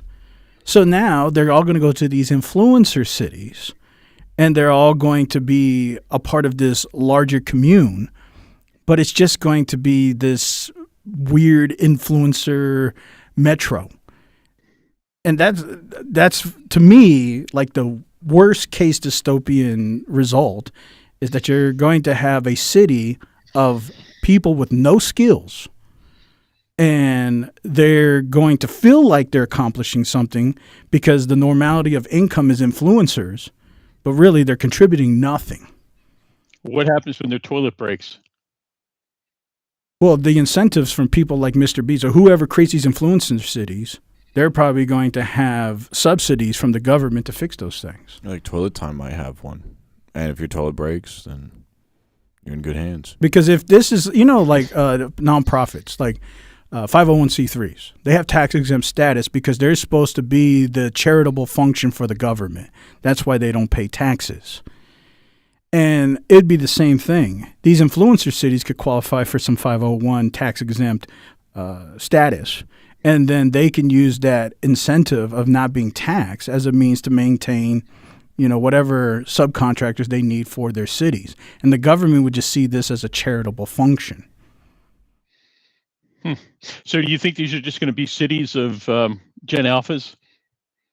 If they don't care, and then they lack the access to the means of a hope that they could reach this pinnacle, what are they going to do? What's going to motivate them? And so they're going to look for the least path of resistance first. They're going to say, well, let me go check mom and dad. All right, that ain't working out. Let me go see if I can make it on TikTok. All right, that ain't working out. There's this group over here that's looking for influencers. Let me go see if I can hang out with them. Eventually, it's just going to slowly migrate because they don't have a skill set. Do you guys ever hear of an old science fiction movie called Logan's Run? Mm-mm. It's an interesting premise. It's a future society where it's basically young people are kind of rule it, and when you turn 30, you get judged, and either you die or you get kicked out, like you get exiled, and so everyone's under 30. And when you turn 30, you're out. It's just kind of funny the way you were saying that. I was thinking to myself, well, can you age out of a community like that? What's so weird is, and I talk about it this week, but then why are they telling people we're trying to work on advancements in health so you can live forever? Like all this stuff is so contradictory. It's like, well, what is going on? Well, if Gen Alpha, if they stop having kids, then they stop generating young people.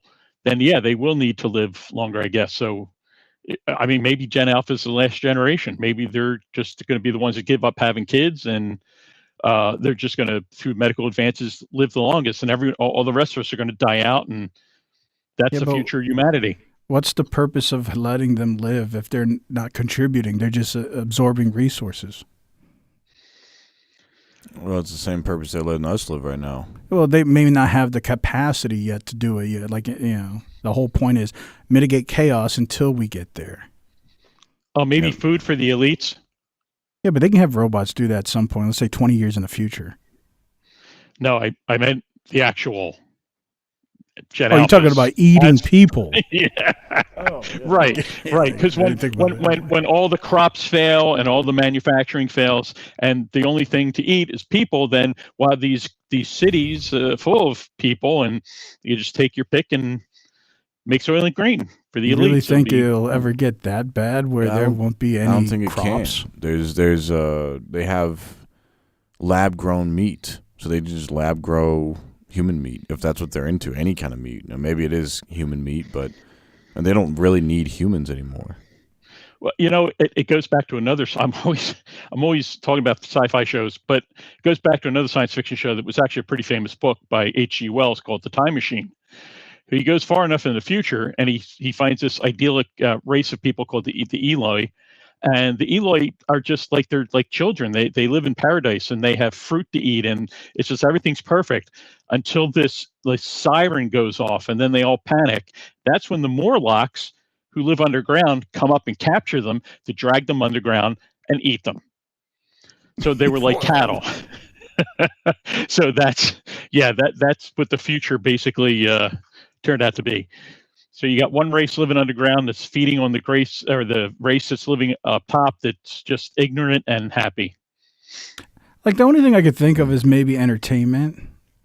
You know, they could utilize these as like, you know, we've always been shown these shows like Hunger Games, or, you know, these ideas where billionaires are going out hunting for deer, but really it's a clandestine elite group of hunting where they're hunting humans and stuff like that. I mean, maybe at that point, maybe they could do something like that, but I'm sure the elites will always have a use for disposable humans.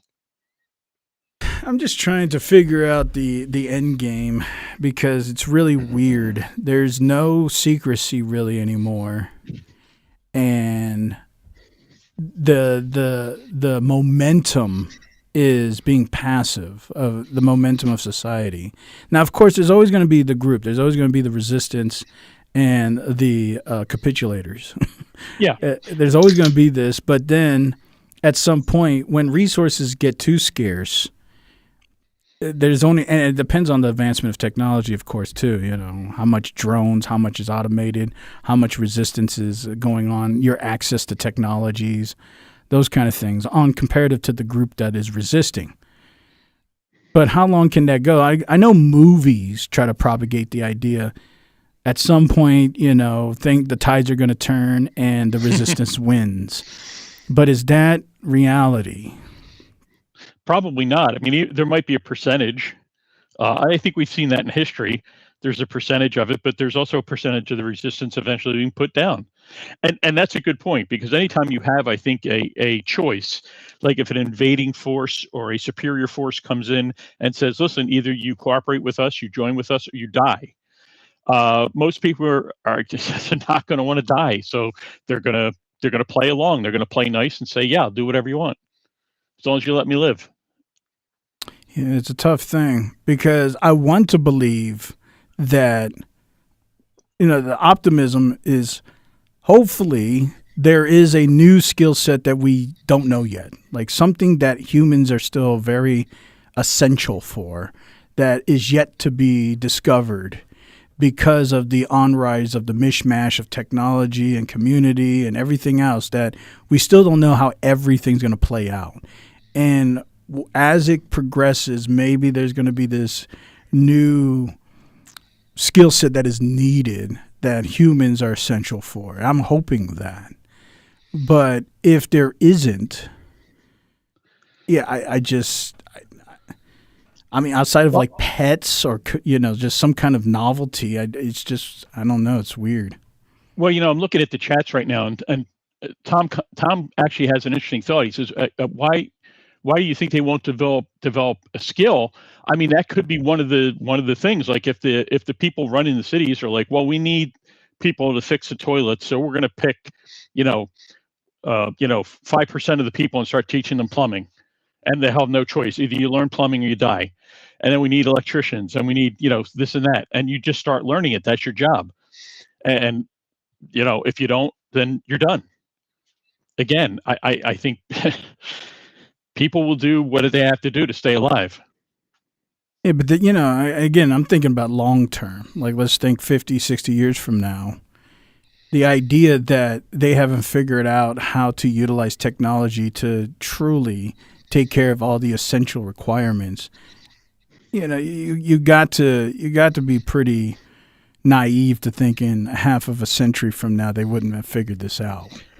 Do you think there's a psychological cycle that human beings and society goes through where they'll become complacent for a while, but then eventually there's just something in human beings that will rise up and resist, so that maybe we're looking at somewhere between 50 and 100 years? But well, I mean, I know a lot of people who believe in like ancient alien ideas. They believe that all civilizations, at some point, this has been a cyclical redundancy where there have been multiple advanced civilizations that reach a pinnacle and then they self-destruct and then it has to restart again with a small remnant, and this is just a cyclical pattern. And a lot of those people think we're getting closer to that peak point, and this is just going to capitulate, and we're going to have another one of these remnant cyclical patterns. I don't know. That's hard for me to conceptualize because, that's just something you just have to believe. But, I mean, it's possible, but, again, you have to assume another 13,000 years or so. I mean, maybe it doesn't have to be that long. You just have to get back to agriculture. Once you figure out how to maximize agriculture, then you can start maximizing civilization because you don't have to work all day to eat. But how long does that take if you get rid of all technology and start from zero? Well, at least you have people who may know previous existing technologies, but if there's famines and lack of food, those people have a high chance of dying also. So now you might have to start off with people who have no comprehension of any of that, and now you're really starting from zero again. Well, we have seen societies in the past crumble, and most of it is because of the level of depravity that it's reached. I mean, as soon as people start caring more about their own personal pleasure and fulfilling that pleasure than it is, producing, I think that's when society starts to collapse. And I have a feeling that's why people are pointing towards what's happening today, because we're seeing more and more of certain behaviors being accepted. And I don't know, I think the tipping point is in my opinion, I think if what was happening on Epstein Island ever becomes totally acceptable and just like commonplace, I think that's when we're done. I think that's when society will collapse. I think that's the height of depravity, in my opinion. That's my argument to the ancient alien people. If cycles of civilizations recapitulate, that means you have to accept that whatever you have as a means of reproduction is the means of reproduction, even if that's like a 9-year-old. But look at what happened with Rome. Rome's such a good example. I mean, they were one of the strongest empires on the planet, and it just caved in. It just completely caved in. And it's because the leaders, the elite, that most of the people in power, they became too depraved. I mean, they were just like. Well, that's because depravity is a function of options, right? You can do something, but you choose to do something else. But scarcity is not depravity. Scarcity is survival, and in scarcity, you throw morality to the corner for survival. Maybe it's a combination then. It's like the perfect storm. If these two things coincide with each other, then that sends the death signal, for society. It's a tough thing to think about too. That's why anytime I would conversate with like these ancient alien people, it's like you have to accept the idea that ideas are only existence because you have surplus. When you have nothing, nobody's sitting around thinking about what is good or bad. It's how do I make it tomorrow? Yeah, who cares, right? Who cares about lofty thoughts or theories or conspiracy theories for that matter? Good or bad for the sake, like morality. Yeah. The only thing that is moral is survival at that point. Hey, colleague, what do you think, man? You're sitting over there so quiet. You're obviously thinking. I can see smoke. Any thoughts? I already spoke what I think.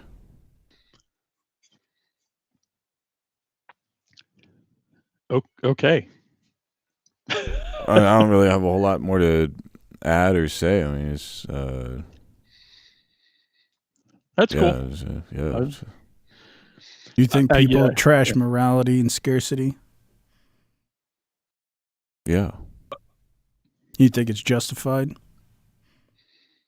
Well, it depends on who you're asking. Like you. Like if you were, imagine if you were like the last of like 100 people left on Earth because some weird event.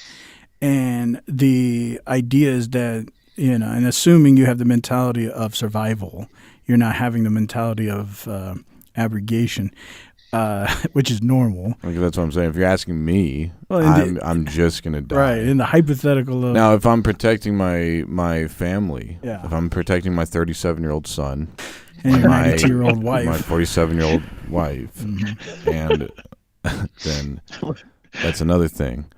And that's another thing entirely. Right. I don't know. Right. If we get to a point where there's only 100 people left, I think what you need to do is, I think you need to get 100 bullets and just finish it. But that's but you already know that that's not how most people think. Most people, the most important thing is their existence. Yeah, you'd have to look at how many women there are and how many children, and on that end, you're gonna have to really start procreating for the sake of your species. There is an optimal number, and I forget what it is. You could probably look it up, but there's an optimal number that when humanity falls below a certain number, it is impossible to repopulate. And I forget what that number is. It might be 10,000 or so, but I know there is a point when it gets low enough, no matter how much you try to procreate, it won't the species won't recover. That's a tough assessment, because for those who believe in the traditional function of evolution through the diveration of the hominins, it has to start at a small spectrum and then increase. It's not like they were just 10,000 and one hit. Yeah, but they were different species. I mean, their existence and their purpose was much simpler than ours is.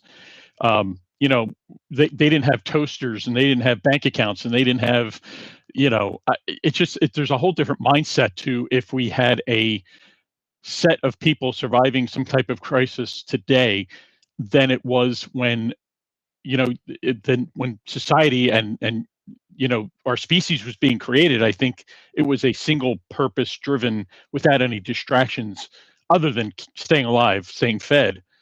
But I think there's other elements that would come into play today if you tried the same thing that would complicate matters. Yeah, I'm saying assuming that we had to start over, like something big happened and there's like 100 people left. And I mean, technically, as long as you have a fertile man and a fertile woman, you should be able to... I would assume so at some point. Now, of course, you're going to get mutations because there's going to be incest at some point, but that doesn't mean all of them. At some point, some are going to succeed off, and then you can even make, like, at some point, you're going to have to make an organized civilization. You people cannot procreate with these people because we've seen some bad results here, and eventually it will manifest out, assuming that, again, the theory is that we have to start over. Not in our current state, of course. If we are living in our current state, they say if we got our electricity knocked out, they say, about 3 to 6 months, over half of the United States might be abrogated.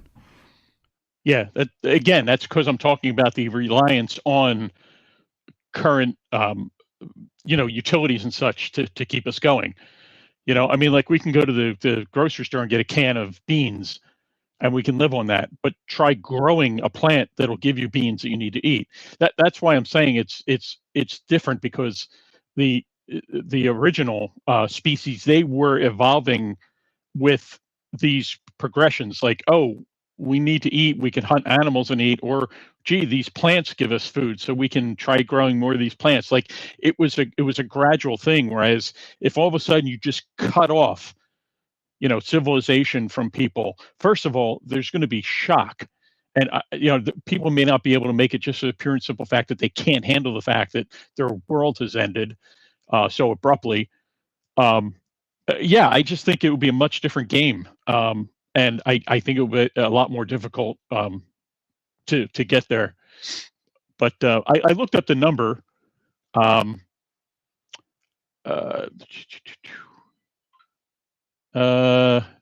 Okay, so it says theoretical absolute minimum of 2, highly unstable, to roughly 160 for a managed, healthy, multi-generational effort, with 5,000 to 10,000 needed for long-term viability without strict management. So, in essence, 5,000 to 10,000. I thought it was around 10,000, and that's just, like I said, not strict management of it. It was just, you let them go. I think if you had 10 people and somebody, and you had at least 2 women, I think at some point, if the people were strict and adhered to really strict principles, you probably could. But then again, Who's caring about all that when you're trying to survive? Well, I think that's what they talk about management. You would have to have someone that's saying we need some of the people to go get food so we can continue to survive, and some people have to stay and breed. The problem being, what level of medical care would we have?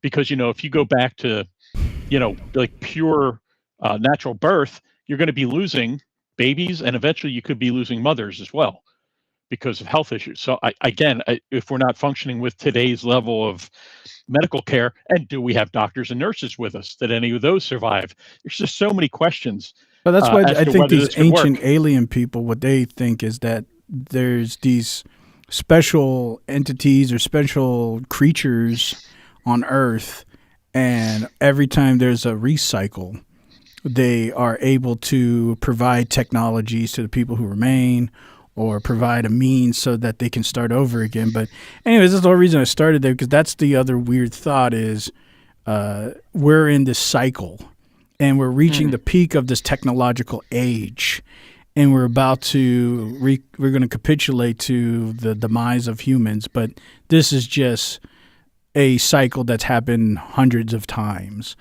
and there's going to be a remnant, and they have to start over again. Now, I don't buy into that, but there are a lot of people who think something of those lines. Well, I think we'd have more evidence. I mean, we're finding I guess evidence it of depends on so how many real other those things, but entities are. If those entities are real, they would make sure you don't have any evidence. maybe.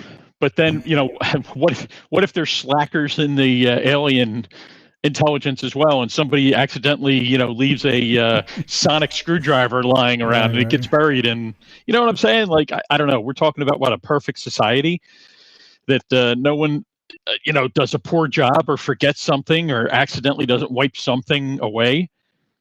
I don't know. It seems too. It's too easy. Like, oh yeah, they just it's alien technology, and then they'll just wipe people's minds and they'll erase all the evidence. No, I think if anything, I think humanity is a robust species that will continue to fight to survive. I just think it's a lot harder for us today, as we are, than it would be, 2,000, 5,000, 10,000 years ago. I think humans were hardier, and they pushed harder.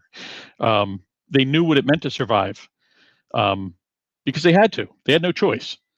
It was rough. Yeah, it was rough. You got tired. You had to run out there and catch an animal or whatever. And sometimes the hunting party would go out, and not everybody would come back, because the animal would take somebody out. That was what you had to do. We've become soft. We've become really soft as a society, and I don't mean everyone. I mean, there's still people out there who really sacrifice. I mean, they put themselves through all kinds of, you know, sacrifices and harshness to achieve what they want to achieve. And I never want to lump all of humanity into one single group, because individuals are important, and there's outstanding individuals. But I think, if you talk about statistics and curves, I think it would be much more difficult for people today, as a whole, to survive a crisis, really earth shattering crisis, than it would be, 10, 20, 30,000 years ago. Yeah, there's you remember that old Batman, not Batman, Superman, the black and white Superman? Yeah. And he didn't really have a whole lot of muscles, but I heard that he could jump in and out of a window. Like, I guess the Supermen were just built different back then. It's true. Yeah, he couldn't fly, but he could leap. He could leap over tall buildings. He could run faster than a locomotive. I get it. I'm talking about the real human guy, the actual guy, the actor. They would put him on cables. Or no, they didn't put him on cables. They would have him jump like into something or jump out of the scene, and that's how they would show that he's taking off to fly. Oh, you mean for real? Yeah, for real. Like, he would actually jump really high bounds, not over buildings, but off camera. Right. You jump off. Steve Reeves, I think his name was Steve Reeves. You talking about the guy that broke his back? No, but his last name was Yeah, that was Reeves too.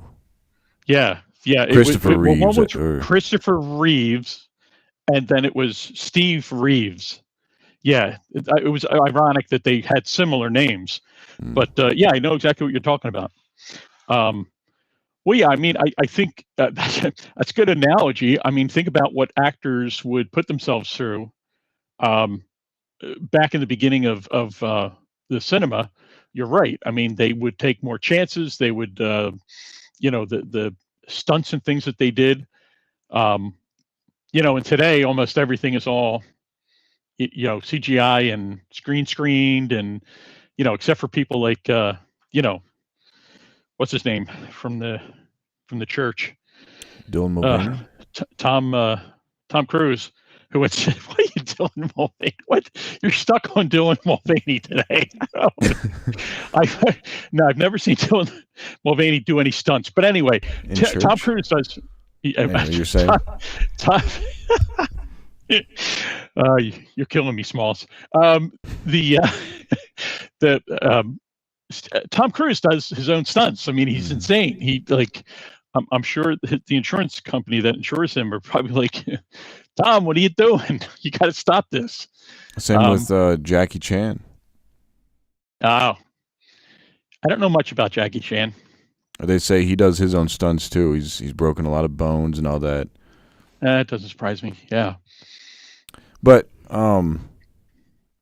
that there's an old video, an old, I guess, movie about the flood or whatever.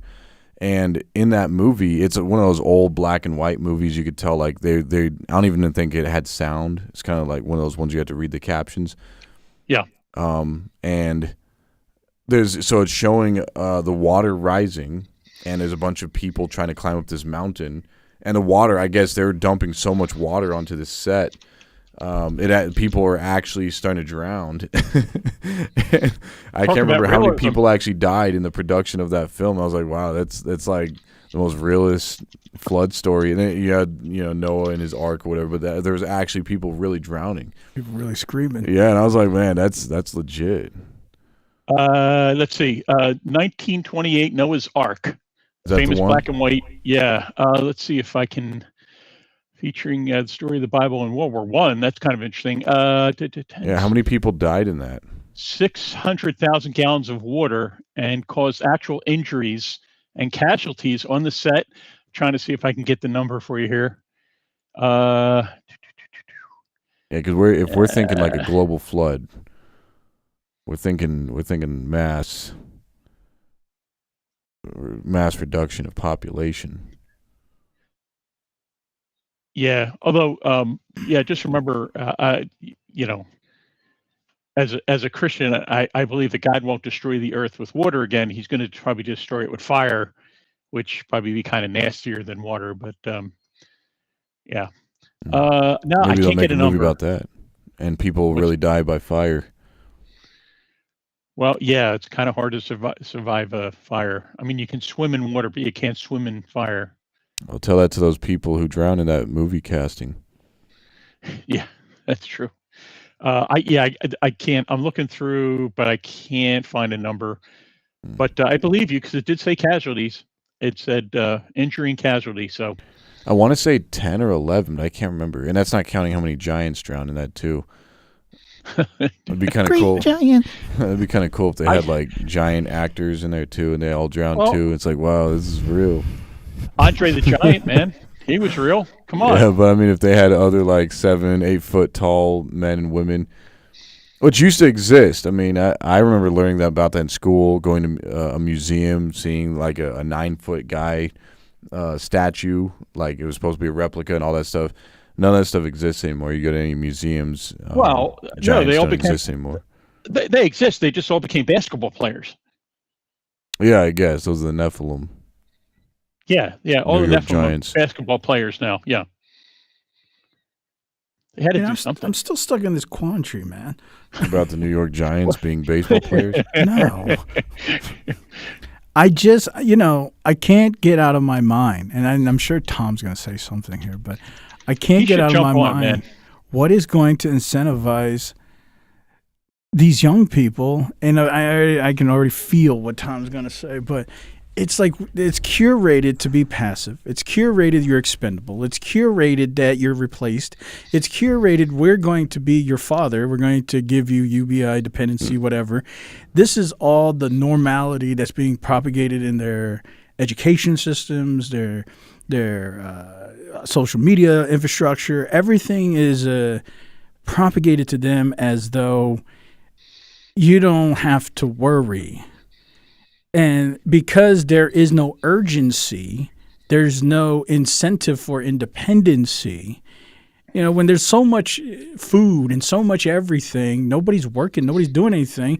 Now, you might do some creative things like, paint this, I'll go tinker with that, but you don't have to because there is no need. And so in 50 years, I just can't see this like independent, rebellious spirit of let's take over the Dark Star or whatever this boogeyman's going to be. It's they're being programmed in a mentality of extreme dependency because they're being told that it will happen.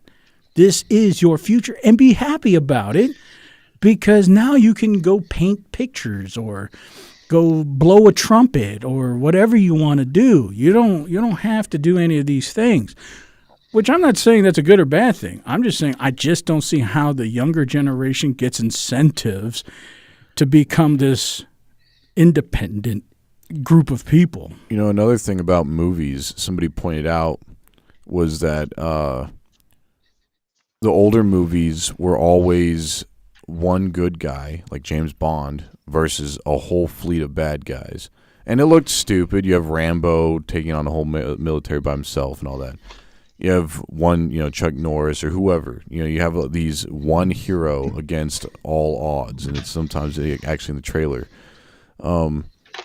But nowadays, it's been reversed. You have a whole team of good guys versus one bad guy in all the kids' cartoons, adult movies, and everything. So I thought that was an interesting switcheroo that whoever is in charge here. How's the McDonald's cheeseburger, Elder? What? What? Don't toy with me. No, you went. I was listening to what you're saying, and of course, I was thinking about the Justice Friends versus the League of Villains or whatever. But then you said a McDonald's cheeseburger, and I got all excited. I don't understand what the transition was there. It's Taco Bell, isn't it? I don't. You're not eating anything right now? No. Oh, I heard some rapper. It sounded like a McDonald's rapper. Not that I would know what that sounds like. You might have heard me. I'm sorry. You might have heard me open the can of cat food to feed my cats because they're threatening me, and yeah, I need to just feed them. I have a cordless headset on, being I'm not on the video, so I can move around a little bit more. That's good. We talk about being transparent. Yeah, I'd be feeding my cats cheeseburgers too from McDonald's if I had cats. But the point of the matter is, it seems like if you want to be a hero, you want to be dependent on a team versus one bad guy. Instead of one good guy versus a team of bad guys, it's now a team of good guys versus one bad guy. That seems to be the... And you think, it's interesting because you would need that if you don't have initiative. See, initiative will cause you to believe, I could learn this. I could learn that. And then you can be independent because you start believing self-sufficiency is possible because I have initiative.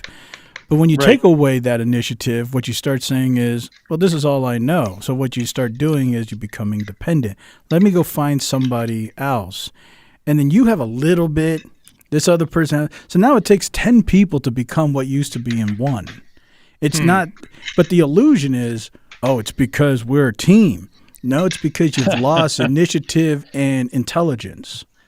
Huh. And because of that, you actually need now 10 people Well, maybe to formulate the one. Maybe that's the reality of the fact. Maybe that's always been the reality, but these movies like Chuck Norris and all that, Rambo, they were fantasy. Like, wouldn't it be cool if you were the one guy who defeated a whole army? Whereas the reality has always been, it's never just been a one-man Han Solo type person. It's always been, you need a computer guy, you need a weapons guy, you need an ammo guy, you need a driver that's going to drive the Hummer. You know, if you're in the military, there's never been a such thing as one-man army.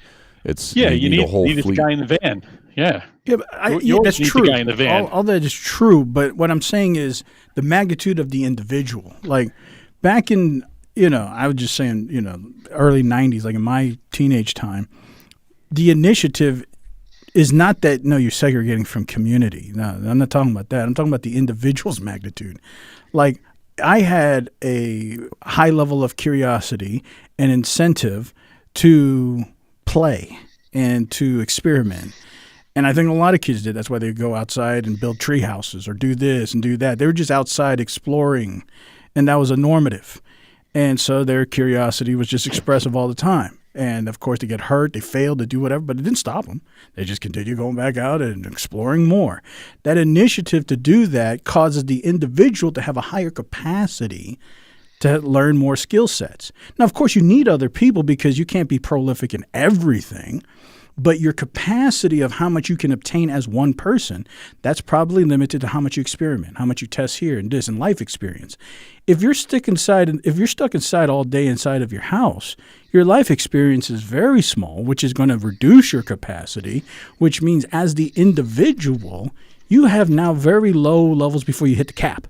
And so now you have to actually find somebody else because you just don't have the capacity to obtain more information. Well, let's say they have a capacity to contain data analysis or whatever, and then you have somebody else with the capacity to contain weapons manufacturing or something. I don't know. Yeah, but everybody's got their right. lane, and they all have to come together to form a team. All of that is real until now, where they're saying we don't need that. We have AI for data analysis. We have AI to do autonomous drones. We have AI to do. So the idea the government is trying to do is let's smash your capacity to zero because we don't need you for nothing. Right. I thought you were saying there was a problem that Gen Z's. I'm saying in the future really it's probably going to be worse. As generations go on and this capacity starts being pushed even more and more and more, it's going to be at some point you have no skill set because there's no incentive. You have no reason to explore. Now, of course, you may just be bored. I'm going to go play with this trumpet or I'm going to do this. But there's no incentive anymore. We don't need you. Well, what about the fact that just that natural instinct for humans to want to explore? I mean, it's what basically got us to get on boats and come across the. Yeah, they're going to give you the metaverse, like they're going to give you a virtual world to explore. Yeah, I guess is it going to be the same, rush, the adrenaline of that danger, but that excitement of discovery. I mean, it's why we want to go out into space. It's why people want to travel deeper into the ocean to find out what's down there. I mean, as long as there's an unknown. Like there's this excitement. It's why people die climbing up mountains. But see, think about it. I don't think you can crush that. Everything to do with your drive has to do with your interaction, the magnitude of it. If I go out and I see a bear, like I'm hiking on a real trail, that experience is now in my mind, and that creates all kinds of new fears, right? And those fears are now real because of my experience. And so that causes my fear drive to manipulate. If I'm inside of a game and my fear drive is artificial, then I'm on my maxims of fear is tiny. So if I go out in the real world and I stub my toe, the real world fear is going to be through the roof. Now, I might be a big, strong, fighting individual in the virtual world, because I got all this virtual gear and protection, and I've experienced in the virtual world. I'm really successful, but out here I stubbed my toe, and now this is like the end of the world. Your experiences correlate your magnitudes of initiative, solutions, and fear. I had this guy one time talking to me when I was a helicopter mechanic, Mm-hmm. And he was telling me About that 45 years ago. well, not quite that long ago. They didn't really have helicopters. 45 minutes ago. Yeah, that's my bad, so 45 minutes ago. this guy, you guys are kind of getting. That's actually where you went to the bathroom. We're getting off the course here. But my coworker was telling me that he was a war vet, and he said that he now just stays at home and plays video games all day. He's retired. And he plays video games all day on the Oculus. So he puts his headset on. Literally, he said the only times he takes it off is to eat food and to go to the bathroom. I was going to say, hopefully go to the bathroom. Yeah. Yeah, of course. And then, of course, sleep. So he said basically eat, sleep, and go to the bathroom. And he said he's been doing that for the past decade or so. So I was like, I bet it feels weird getting up and even coming out in public. He was like, yeah, he said it's very weird. And he was a little off, too, because I could tell. He's a little off. And that explained everything. And he was about in his 60s. So he's an older gentleman, had military background, but he prefers now to play. And he said he's number 2 in the world on this war game. I can't remember what it's called. So he's a pretty decorated soldier. Yeah, but there's a zero-sum function here. Well, you can't have it. You can't have it both ways. Yeah, I know. My point with that is even people who have been there aren't immune. Nope. Yeah, it's. There's just no way around it. There's just no way around it. It's a zero-sum function. If you're going to be really prolific in a world where you can control your reality because there's opportunity and access, you're going to have to sacrifice the reality that's out here. If you're out here, you're going to sacrifice the augmented reality. Being prolific at both is not realistic. You can be medium, you can be kind of good, but to be excellent at something, it's going to cause a degradation of something else. Yeah, I already know if I would have asked that man I did start going down our conversation has ended too abruptly, but if I would have asked him, what would you do if they would you want to put a tube down your throat so you don't have to get up and eat anymore? And a catheter. Yeah, and a catheter. Right. And just sit in the bathroom or on a commode or something. You know, you could literally, the only thing would still be sleep. Now, I don't know how they're going to do that in the Oculus world, but the other two big things is covered. They could literally just feed you liquids intravenously, food through a tube in your throat. See, what was this sounding like? What is this sounding like? The Matrix. Right. Yeah. So saying, it's like, is this real? Now, I think they probably solved the sleep problem in the Matrix because you're just always asleep. Right. So you're just in this dream state. So you're always asleep. You're just pooping and you're in your own little poop stuff and your pee and all that. You're just in this, and it probably turns into that food. Yeah. Wow, what a way to save food. They find a way to use your excrements. But you only can do that so much. You run out of nutrients. I mean, theoretically, they can just add more. But, yeah, they can provide some extra whatever. I don't know. I'm just saying. Yeah, I guess they probably solved the whole bed sore problem, too, by having people float in goo. Yeah. So yeah, that's what I was thinking. Yeah, the goo may actually be their excrements, but there's some kind of chemical in it that turns it into the goo, so it's not hurting you. It actually becomes the cushion that you're sleeping on. Yeah. That's actually kind of genius. Whatever it is. Sounds very enticing. That's the problem is then, that's why the fear in the real world. So if you live in this influencer city, you're going to think you're a superhero. And then so fears are very small, but your reality is the Truman Show. Soon as you get out of that Truman Show, fears are going to be through the roof because it's not curated. And so there's just no way to deal with this quandary. It's you can't keep encouraging people that everything is going to be taken care of and hope that initiative and innovation goes through the roof. Well, you know who's going to thrive is the people who are good at playing games, like the people who may have a mistress on the side. Mm-hmm. Those people are going to be probably the top people that survive. Yeah, into influencers, say, right. Yeah, right. I mean, they're going to be so good at putting a face and on. then, you know, all the elites have to do if they want to, just like in the Truman Show, create an external circumstance to, like, let's say somebody gets too powerful or too good at something, create an external circumstance that creates a new fear that puts them back into their place. And that's all you have to do. If everything's too curated, it's easy to control people.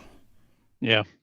So I was just curious. We have a couple minutes left, and I want to turn things around and ask you guys, because I know that you're young enough that you should be able to make it to 2032, and if that's the case, then you know you got it licked. But even if 2032 doesn't happen, you know you guys will probably, hopefully, make it at least another 40, 50 years. What do you think? Like, where's your place in this whole situation? Like, we've been talking about theoreticals, but like, how do you guys fit into this whole thing? Yeah, I'm not as confident to say I'm going to be alive in the next year, so that's hard to imagine. Yeah, I picture, like, I'm being hypothetical. I'm in the same boat. I'm not as dramatic as colleague, but it's not a very daunting hope. But I'm an optimistic person. Depends on how you coin that. But I'm an optimistic person in the sense that I look for the positive solution, and I want to see that. I am on the lower of the percentage of believing that it'll happen, but I want to see that. So what would be the optimistic, positive solution? And it's not a utopia. For me, is like what I told you earlier. I hope, we call them emergent properties. I hope through advancement in technology, there's something that, it's kind of a unified field theory. You can't, there's a quandary here. You can't come up with it yet. We haven't figured that out. There's something missing. And my best optimistic hope is, as technology evolves, humanity is still going to be feeling like they're purposeless. And between these two mergents, they're going to realize there's a necessity for something symbiotic. So there's an emergent property that resolves that says humans are necessary because of this. Right. And whatever that is, a new skill set, that's what I called earlier, a new skill set that can unify these two things in some sense will force the necessity for humans to say, we're required. We have to be. That would be the best hope. It doesn't give utopia so that we're just a bunch of people like Wally World or whatever. But at the same time, you can't pretend that technology isn't going to advance. You can't pretend that they're not going to utilize this as a means to push the idea or the narrative that all your needs are taken care of, you can be dependent on us. Of course they will. And if that is unrestricted and there is no emergent property that requires human necessity, I see zero chance of anything really possible and hopeful. But if there is, which a lot of times there are, like you can advance so much and then you hit this point where it's like, well, what about that old thing back there? Maybe that can help us. And if there's something that emerges that's a new skill set, that's a dependency, that would be the positive hope that I would say, well, then we can move forward. And it may continue on in a positive light. But if not, it's very daunting in my mind.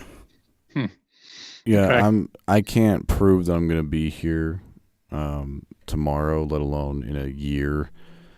And I've always struggled with this my whole life. I'm always amazed. I wake up every morning. I'm like, wow, I'm still here. Now, lately, I've been able to expand that to even a few months ahead of time. So I can actually see myself living in about 6 months.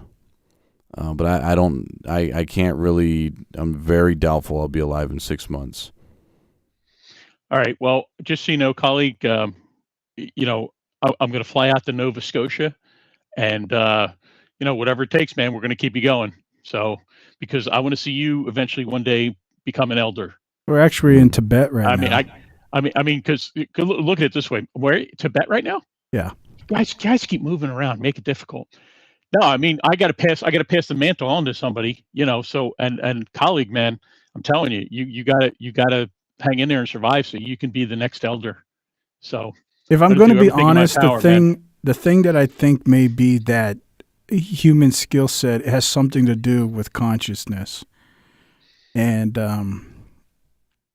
yeah, that we ain't got no time to expand on it, but I think that may be the thing that still will require a skill set, a new skill set.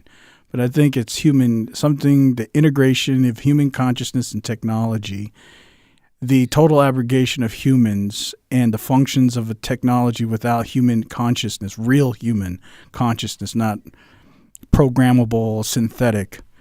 I think that may be a skill set in the future that is very abstract. That probably sounds really sci-fi, but that's what I think may be a necessity in the future still.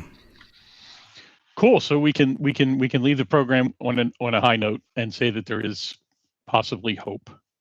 Yeah, I like it. I believe there is always a possibility. It's just if I was a betting man, that's a tough one. Yep. Yeah. Always bet on black.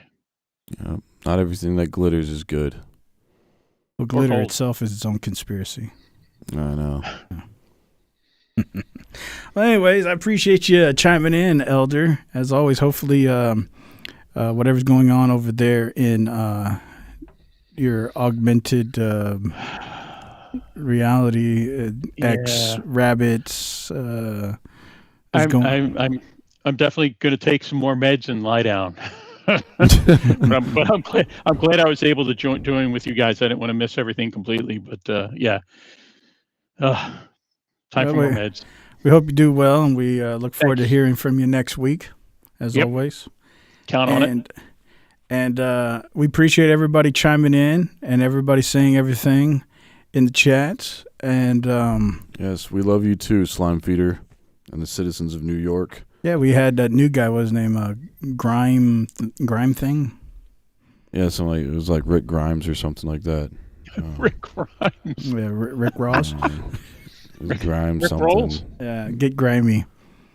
But as always, that fine gentleman right there. I know Claude said, "We'll take care of your wife and kids, colleague." I bet you will. Oh, man. And the journey begins. But that fine gentleman right there, that's colleague. I'm host. And that voice you hear in the ambient distance is Elder. But as always, this has been the Matrix Network Live. If you haven't yet, subscribe, leave a comment, share the video. Join if you want to become a member and continue helping us project past this weird reality we live in. And we will talk to you guys next week. Tune in this Saturday. I think you guys will like it. You probably hear more rants of mine in there. But, yeah. And again, if you guys have anything specific you guys want to talk about, go to the Discord. There's live stream topics channel in the Discord.